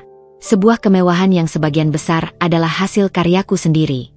Aku duduk di seberang mereka, Madame Dubois di sampingku, memberikan dukungan moral tak bersuara. Keheningan yang tebal menyelimuti ruangan, hanya suara detak jam dinding antik yang terdengar, mengisi kekosongan. Ini adalah awal dari pertunjukan. Dan aku adalah sutradaranya. Keheningan di butik Amara Mode terasa begitu memekakan telinga. Namun bagiku, itu adalah melodi kemenangan yang indah. Aku membiarkannya menggantung, membiarkan ketidaknyamanan merayap dan mencekik mereka yang duduk di hadapanku. Aku tidak perlu bicara. Mereka yang datang. Mereka yang membutuhkan. Dan aku adalah pemilik panggung ini. Akhirnya, Ayah Wirayudha, dengan suaranya yang parau dan jauh dari kesan berwibawa seperti yang kuingat dari pertemuan-pertemuan bisnis keluarga dulu, memecah keheningan yang tebal itu. Bahunya sedikit membungkuk, tatapannya menyiratkan keputusasaan. "K.A. Karina," ia memulai, seolah nama itu asing di lidahnya, bergetar di ujung bibirnya. "Terima kasih banyak sudah mau menerima kami di sini. Kami tahu Anda sibuk." Aku hanya mengangguk tipis, tanpa ekspresi, seolah ini adalah pertemuan bisnis biasa dengan relasi yang tidak terlalu penting. Madame Dubois di sampingku juga tetap diam. Tatapannya tenang namun penuh kewaspadaan, siap mendukungku kapan saja. Ibu Arini kemudian mengambil alih. Suaranya masih mengandung sedikit keangkuhan yang tersisa, namun jelas ada getaran keputusasaan dan kegugupan yang tak bisa ia sembunyikan. "Kami tahu ini mungkin tidak mudah bagimu, setelah semua yang terjadi di masa lalu," katanya, menghindari tatapan mataku, fokus pada ujung sepatu mahalnya. "Tapi kami benar-benar dalam kesulitan besar, Karina. Bisnis properti kami diambang kehancuran total. Kami sudah mencoba segala cara, menjual aset, mencari pinjaman, tapi tidak ada yang berhasil menutupi lubang keuangan ini. Dan Anda datang ke saya," potongku, suaraku datar dan dingin, tanpa emosi sedikit pun. "Setelah berapa tahun saya berjuang sendiri di sini, tanpa dukungan dari siapapun dari kalian." Ibu Arini tersentak. Wajahnya memerah samar karena malu dan mungkin sedikit marah karena interupsi langsungku. Kami tidak tahu kamu akan sesukses ini." Ia tergagap, mencoba mencari kata-kata. "Kamu dulu hanya..." Ia menggantungkan kalimatnya, tidak berani melanjutkan kata, "menantu biasa," atau "tidak berguna," yang dulu sering ia sematkan padaku dengan nada meremehkan. Aku menatapnya lurus, sorot mataku menusuk, tak gentar sedikit pun. "Dulu saya hanya menantu ceroboh yang Anda jambak di depan tamu-tamu terhormat Anda, bukan?" Kalimat itu keluar begitu saja, tajam dan dingin, menusuk langsung ke inti masalah, mengembalikan kenangan pahit itu ke permukaan. Ibu Arini tersentak lagi, matanya sedikit membelalak, kemudian menunduk, tidak sanggup menatapku. Tangannya terlihat gemetar tipis di pangkuannya. Ayah Wirayudha menatap istrinya dengan cemas, kemudian kembali menatapku dengan tatapan penuh harap yang memelas, seolah aku adalah satu-satunya pelampung di tengah badai mereka. "Karina," kata Ayah Wirayudha, suaranya kini terdengar lebih memelas dan putus asa. "Kami tahu kami salah besar, terutama Arini. Dan Ardi." Matanya beralih pada Ardi yang duduk terpaku di sampingnya. Kepalanya menunduk, tak berani mendongak, seolah ingin tenggelam ke dalam sofa. "Kami tidak tahu harus bagaimana lagi. Kami telah mencapai titik terendah. Hanya kamu yang memiliki kemampuan, koneksi, dan sumber daya untuk membantu kami sekarang. Kami memohon, Karina, tolonglah kami." Perlahan, Ardi mengangkat kepalanya. Matanya yang cekung dan sembab bertemu dengan mataku. Ada kesedihan yang mendalam di sana, dan penyesalan yang tulus. Aku tak yakin sepenuhnya. Namun ia tidak lagi tampak arogan atau acuh seperti dulu. Ia hanya seorang pria yang hancur, terbebani oleh kehancuran keluarganya. "Karina, aku minta maaf," ucapnya lirih, suaranya serak dan nyaris tak terdengar, seolah setiap kata adalah beban yang berat. "Aku tahu aku salah besar saat itu. Aku pengecut. Aku membiarkanmu dipermalukan dan menderita sendirian. Aku sangat menyesal atas semua yang telah kulakukan dan tak kulakukan." Matanya berkaca-kaca. Ada setitik air mata yang tak jadi jatuh. "Aku tidak menyangka hidupku akan menjadi seperti ini tanpamu. Setelah semua itu, aku pantas menerima ini semua. Tapi, demi orang tuaku, dan semua karyawan yang nasibnya kini tergantung pada perusahaan kami, tolong, Karina, tolong bantu kami. Aku memohon." Permintaan maaf dari Ardi. Aku tidak pernah membayangkan akan mendengarnya, apalagi dengan nada yang begitu tulus. Kata-kata itu, yang seharusnya kubutuhkan bertahun-tahun lalu, yang dulu akan sangat berarti, kini terasa hambar di telingaku. Rasa sakitnya sudah hilang, digantikan oleh kekosongan dan ironi. Aku telah melampaui fase itu. Luka-luka itu sudah mengering, menyisakan bekas luka yang kini menjadi kekuatanku. Aku menyilangkan tangan di dada, punggungku tegak, memandang mereka satu persatu, mengamati setiap ekspresi keputusasaan di wajah mereka. "Permintaan maaf memang penting," kataku, suaraku tetap datar, tanpa emosi, sebuah tembok tak terlihat yang tak bisa mereka tembus. "Tapi itu tidak akan menghapus semua yang telah terjadi, semua rasa sakit yang telah kalian torehkan. Dan perlu kalian ketahui, saya tidak terbiasa membuat keputusan bisnis berdasarkan emosi atau belas kasihan. Apalagi emosi masa lalu. Kami tahu," sambung Ibu Arini, menatapku lagi dengan tatapan yang kini sepenuhnya dipenuhi permohonan, nyaris memelas. "Kami bersedia melakukan apapun. Kami akan menyerahkan sebagian besar saham perusahaan kepada Anda. Kami akan menyerahkan kendali manajemen sepenuhnya kepada Anda. Apapun yang kamu minta, Karina, kami akan berikan. Asalkan perusahaan ini bisa diselamatkan." Sebuah senyum tipis akhirnya terukir di bibirku, senyum yang tak mereka kenal, senyum yang menunjukkan kendali mutlak. Ini bukan senyum kebahagiaan atau dendam, melainkan senyum kekuasaan. Aku telah melihat mereka berlutut. Aku telah mencapai puncak di mana mereka pernah berada, dan kini mereka berada di bawahku. "Baiklah," kataku, suaraku tegas dan jelas. "Saya akan mempertimbangkan tawaran Anda. Tapi ada beberapa syarat yang sangat jelas dan tidak bisa ditawar.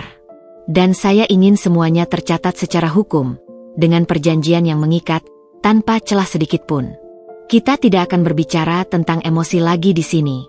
Mulai sekarang, kita akan berbicara tentang bisnis."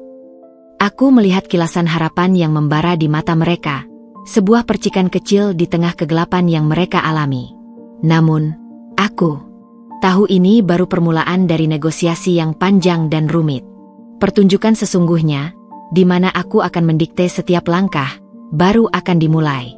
Setelah pertemuan yang canggung namun syarat ketegangan di butikku, di mana mereka terpaksa mengakui kehancuran mereka, aku segera menginstruksikan Bapak Surya untuk menyusun draft perjanjian. Aku ingin memastikan setiap poin yang kurencanakan tertulis hitam di atas putih, dengan bahasa hukum yang presisi, tanpa celah sedikit pun, tanpa ruang untuk negosiasi yang berlebihan atau tawar-menawar. Ini bukan lagi soal emosi masa lalu, melainkan murni bisnis, di mana aku memegang kendali penuh dan menentukan setiap aturannya. 2 hari kemudian, surel dari Bapak Surya masuk ke kotak masukku. Sebuah lampiran dengan judul, Draft Perjanjian Kerjasama dan Investasi PT Wirayuda Property. Aku membukanya, membacanya dengan teliti, setiap frasa, setiap pasal, setiap koma. Aku menelaahnya berulang kali, memastikan tidak ada yang terlewat atau disalahartikan. Kemudian, aku menambahkan beberapa poin kunci yang menurutku mutlak dan tak bisa ditawar.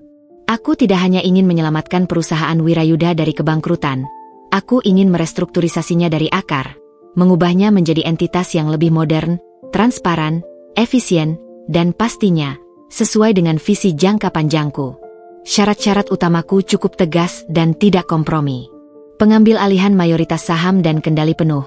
Aku menuntut setidaknya 70% saham perusahaan Wirayuda, yang akan secara otomatis memberikan saya kendali penuh atas semua pengambilan keputusan strategis dan operasional.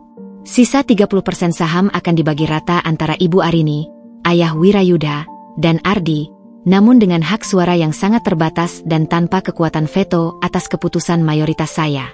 Ini memastikan mereka tidak akan lagi bisa mengintervensi atau menghalangi visi saya. Perubahan struktur manajemen radikal. Aku akan menunjuk direktur utama baru dan tim manajemen inti dari orang-orangku yang kupercaya dan terbukti kompeten. Ibu Arini dan ayah Wirayuda akan tetap berada di Dewan Komisaris, namun tanpa hak veto atau pengaruh operasional yang signifikan. Posisi mereka hanyalah simbolis. Ardi, aku akan memberinya posisi di Departemen Pengembangan Proyek, namun di bawah pengawasan ketat manajer yang kutunjuk, dan ia tidak akan memiliki otoritas pengambilan keputusan besar sama sekali. Ini adalah kesempatan baginya untuk belajar dari bawah, membuktikan diri, dan merasakan bagaimana rasanya tidak memiliki kekuasaan, bukan untuk kembali berkuasa dan mengulangi kesalahan lamanya. Audit menyeluruh dan forensik. Aku menuntut audit finansial dan operasional menyeluruh dan forensik terhadap seluruh aset, liabilitas, dan utang perusahaan. Aku ingin tahu pasti seberapa besar masalah yang sebenarnya, di mana celah-celah korupsi atau manajemen yang buruk yang menyebabkan kehancuran mereka, dan berapa total kerugian yang harus kutanggung. Aku tidak ingin ada kejutan tersembunyi. Perubahan nama dan rebranding total. Aku bersikeras untuk melakukan perubahan nama perusahaan properti Wirayuda menjadi Amara Property, sebagai simbol era baru dan visi yang sepenuhnya berbeda di bawah kendali saya. Selain itu, seluruh proyek yang akan datang akan mengikuti filosofi keberlanjutan, desain inovatif, dan etika bisnis yang sama dengan yang saya terapkan di Amara Mode. Ini adalah upaya untuk menghapus citra lama yang terkait dengan kegagalan dan kekakuan.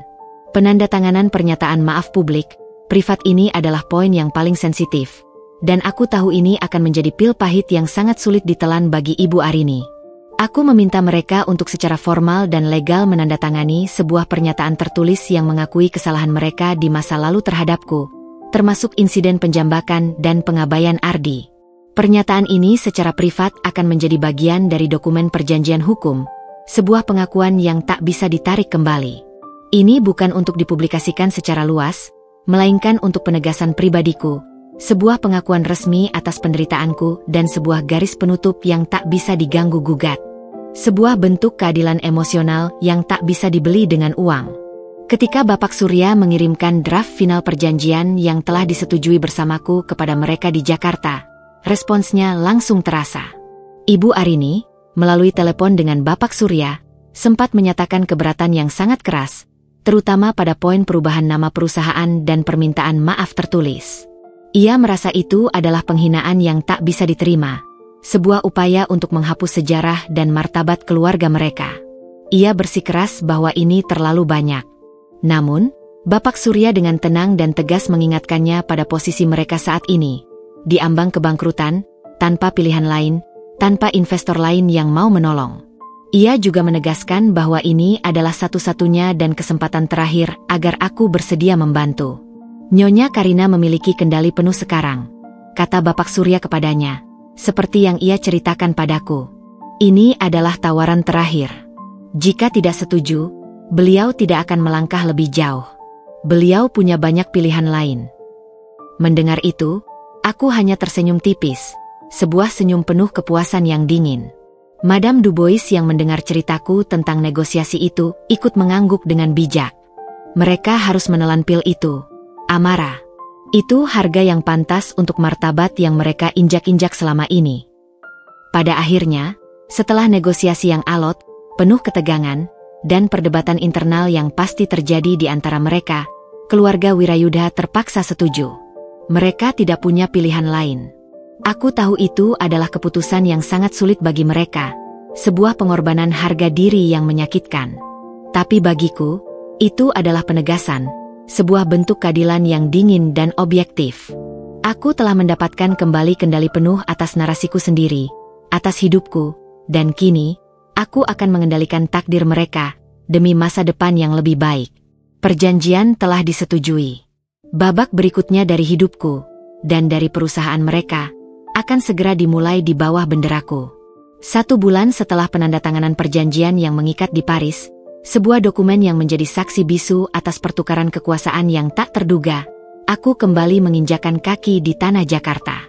Kali ini, tidak ada lagi rasa takut yang mencekam atau gentar yang menyelimuti langkahku. Hanya ada determinasi baja dan kepercayaan diri yang kuat, sebuah aura yang terbentuk dari perjuangan panjang. Aku datang bukan sebagai menantu yang diasingkan dan terbuang, melainkan sebagai investor utama dan pengendali baru dari perusahaan yang dulu mutlak dimiliki keluarga Wirayudha. Pesawat mendarat mulus di Bandara Internasional Soekarno-Hatta, roda-rodanya menyentuh aspal dengan derit ringan. Saat aku melangkah keluar dari gerbang kedatangan, nuansa familiar kota yang tak pernah tidur ini langsung menyergap indraku. Bapak Surya sudah menungguku di pintu kedatangan. Senyumnya lebar, matanya memancarkan rasa bangga yang tulus. Di sampingnya, berdiri seorang pria muda berjas rapi, wajahnya cerdas dan tanggap. Dia adalah Rama, asisten profesional yang disiapkan Bapak Surya untuk membantuku beradaptasi dan mengelola detail operasional di Jakarta. Selamat datang kembali, Amara, sapa Bapak Surya, suaranya dipenuhi antusiasme. Semua sudah siap sesuai jadwal. Mereka menunggu Anda di kantor pusat. Aku mengangguk singkat, tatapanku lurus ke depan. Baik, mari kita selesaikan ini. Perjalanan dari bandara ke pusat kota adalah kilas balik yang aneh dan surrealis. Jalanan Jakarta yang padat, gedung-gedung tinggi yang menjulang, dan kemacetan yang khas, yang dulu terasa asing dan penuh kenangan pahit akan kekalahan, kini tampak berbeda di mataku. Setiap gedung tinggi, setiap putaran roda mobil di kemacetan, seolah menjadi bagian dari medan pertempuran yang kini kuinginkan untuk kutaklukkan. Aroma knalpot, keringat, dan makanan jalanan yang dulu membuatku pusing, kini terasa seperti aroma kemenangan. Kantor pusat Wirayudha Property, yang sekarang resmi akan menjadi Amara Property, adalah gedung pencakar langit megah di jantung distrik bisnis Jakarta. Aku pernah datang ke sini beberapa kali saat masih bersama Ardi, selalu merasa canggung, kecil, dan tidak pada tempatnya di antara para eksekutif berjas. Hari ini, aku melangkah masuk melalui lobi marmer yang megah dengan aura yang berbeda, aura seorang pemilik, seorang pengambil keputusan. Langkahku mantap, tatapanku tegas. Saat aku memasuki ruang rapat utama di lantai teratas, sebuah ruangan luas dengan meja mahoni panjang dan kursi-kursi kulit mewah, mereka sudah menunggu. Ibu Arini, ayah Wirayudha, dan Ardi duduk di seberang meja panjang. Wajah mereka tegang dan serius. Mereka tampak lebih kurus, bayangan-bayangan di bawah mata mereka semakin gelap, dan sorot mata mereka menunjukkan campuran antara kelelahan yang mendalam, kekalahan yang pahit, dan sedikit rasa gentar saat melihatku. Sebuah pemandangan yang tak pernah kubayangkan akan kulihat. Aku berjalan masuk, Madame Dubois melenggang anggun di sampingku. Kehadirannya menambah kesan berkelas dan kekuatan pada diriku. Di belakang kami, Bapak Surya dan asisten baruku, Rama, mengikuti dengan raut wajah profesional. Aku tidak tersenyum. Aku tidak menyapa secara pribadi, tidak ada basa-basi. Aku langsung mengambil tempat di kepala meja, singgasana yang kini menjadi hakku. Ibu Arini menatapku dengan tatapan yang sulit diartikan. Ada sedikit rasa tidak percaya yang masih tersisa, campur dengan kebencian yang samar karena posisi mereka yang terbalik, dan tentu saja, kekalahan telak. Ayah Wirayudha hanya menghela napas berat, matanya menatap kosong ke depan. Ardi, dia menatapku lama. Tatapannya kini dipenuhi sesuatu yang sangat kompleks. Penyesalan yang mendalam, kelelahan, dan mungkin sedikit kekaguman yang tak diucapkan atas transformasiku. Baiklah, kataku, memecah keheningan yang menyesakan. Suaraku tegas, jelas, dan tanpa emosi. Aku berbicara dalam bahasa Indonesia, bahasa ibuku, yang kini terasa lebih berkuasa dan berbobot di lidahku. Saya rasa Anda semua sudah familiar dengan isi perjanjian yang telah kita sepakati dan tanda tangani. Aku melihat mereka mengangguk kaku. Ekspresi mereka menunjukkan mereka memang telah membaca setiap poin dengan saksama.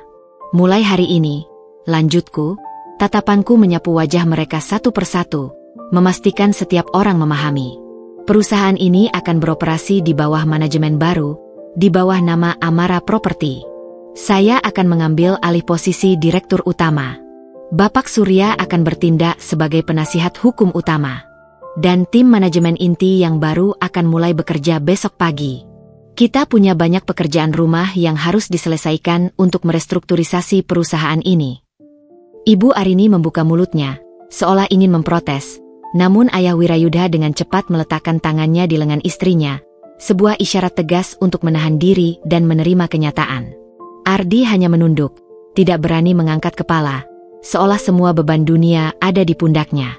Mengenai posisi Anda semua, aku melanjutkan, nadaku tetap datar, tanpa belas kasihan.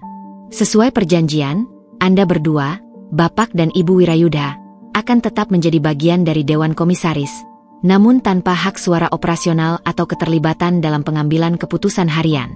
Pak Ardi, Anda akan ditugaskan di Departemen Pengembangan Proyek, di bawah pengawasan langsung dari Kepala Departemen yang akan saya tunjuk.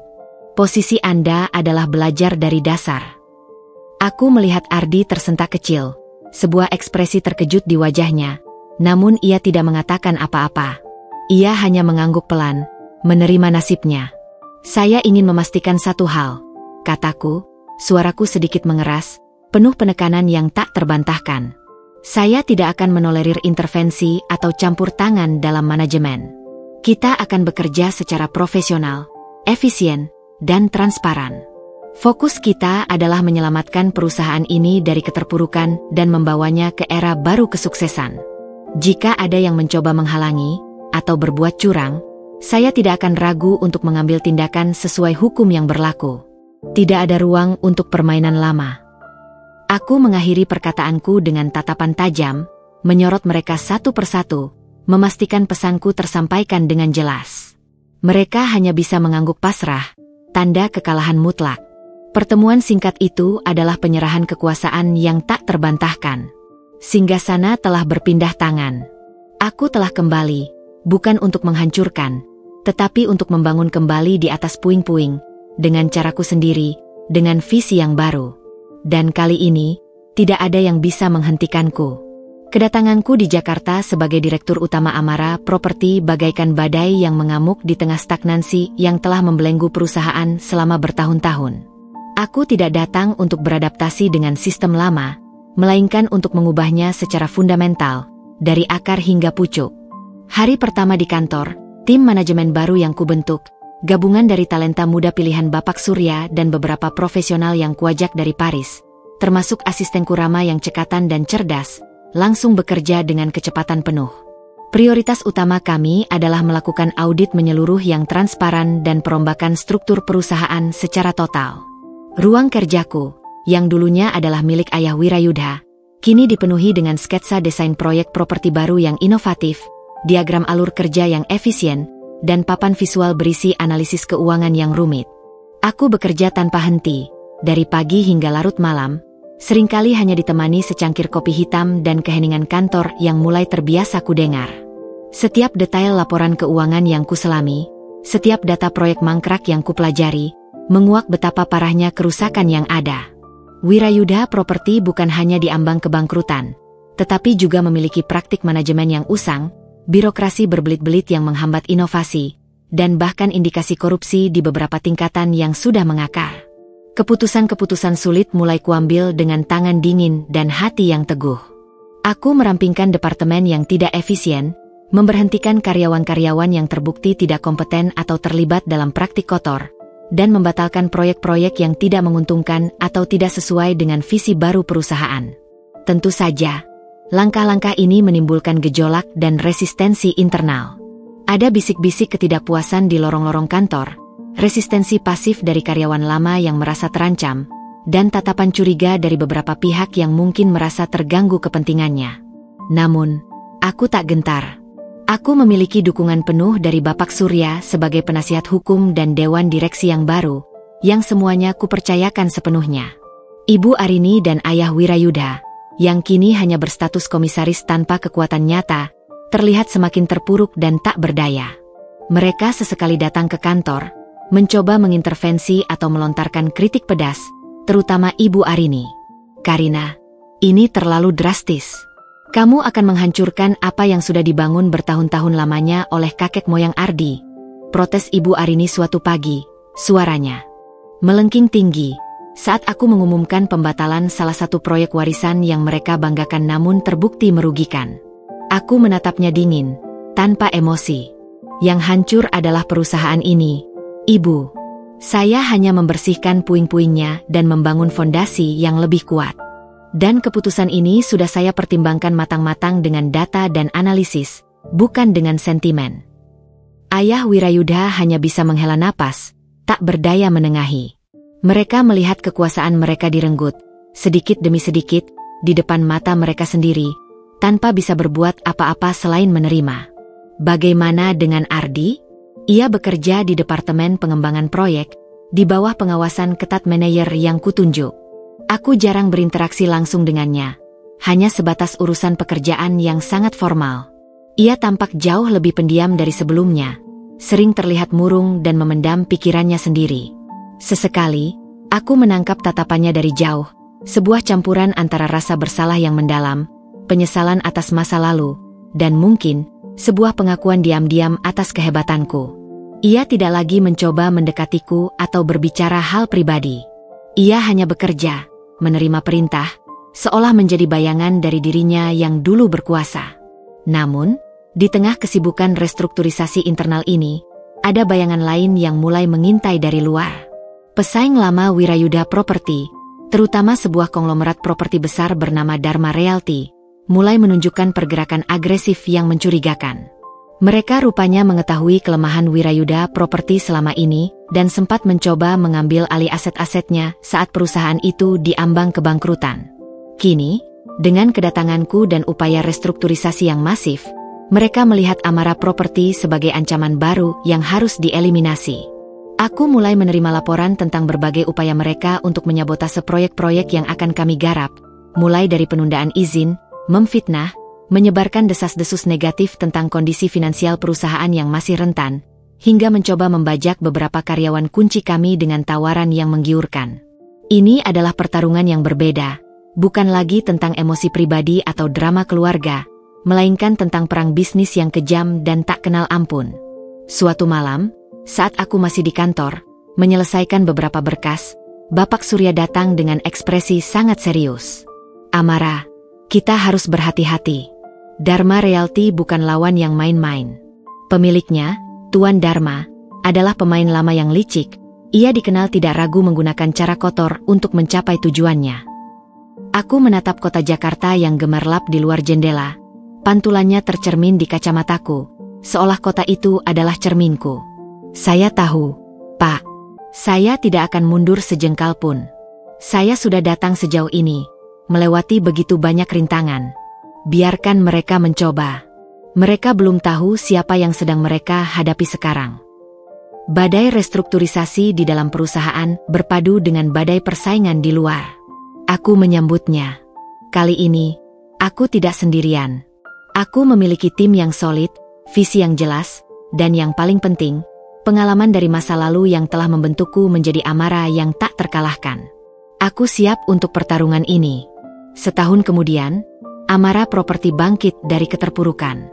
Proyek-proyek baru berjalan sukses, dan reputasi perusahaan melambung tinggi di bawah kendaliku. Bisnis properti Wirayudha yang dulu megah kini sepenuhnya bertransformasi menjadi kerajaanku. Keluarga Wirayudha, yang kini hanya bayangan di Dewan Komisaris, menyaksikan dengan pasrah. Ardi, meski masih bekerja, tak lagi mengangkat kepala dengan angkuh. Suatu sore, aku berdiri di puncak gedung pencakar langit baru milik Amara Property, memandang Cakrawala Jakarta. Angin berembus lembut, menerbangkan beberapa helai rambutku.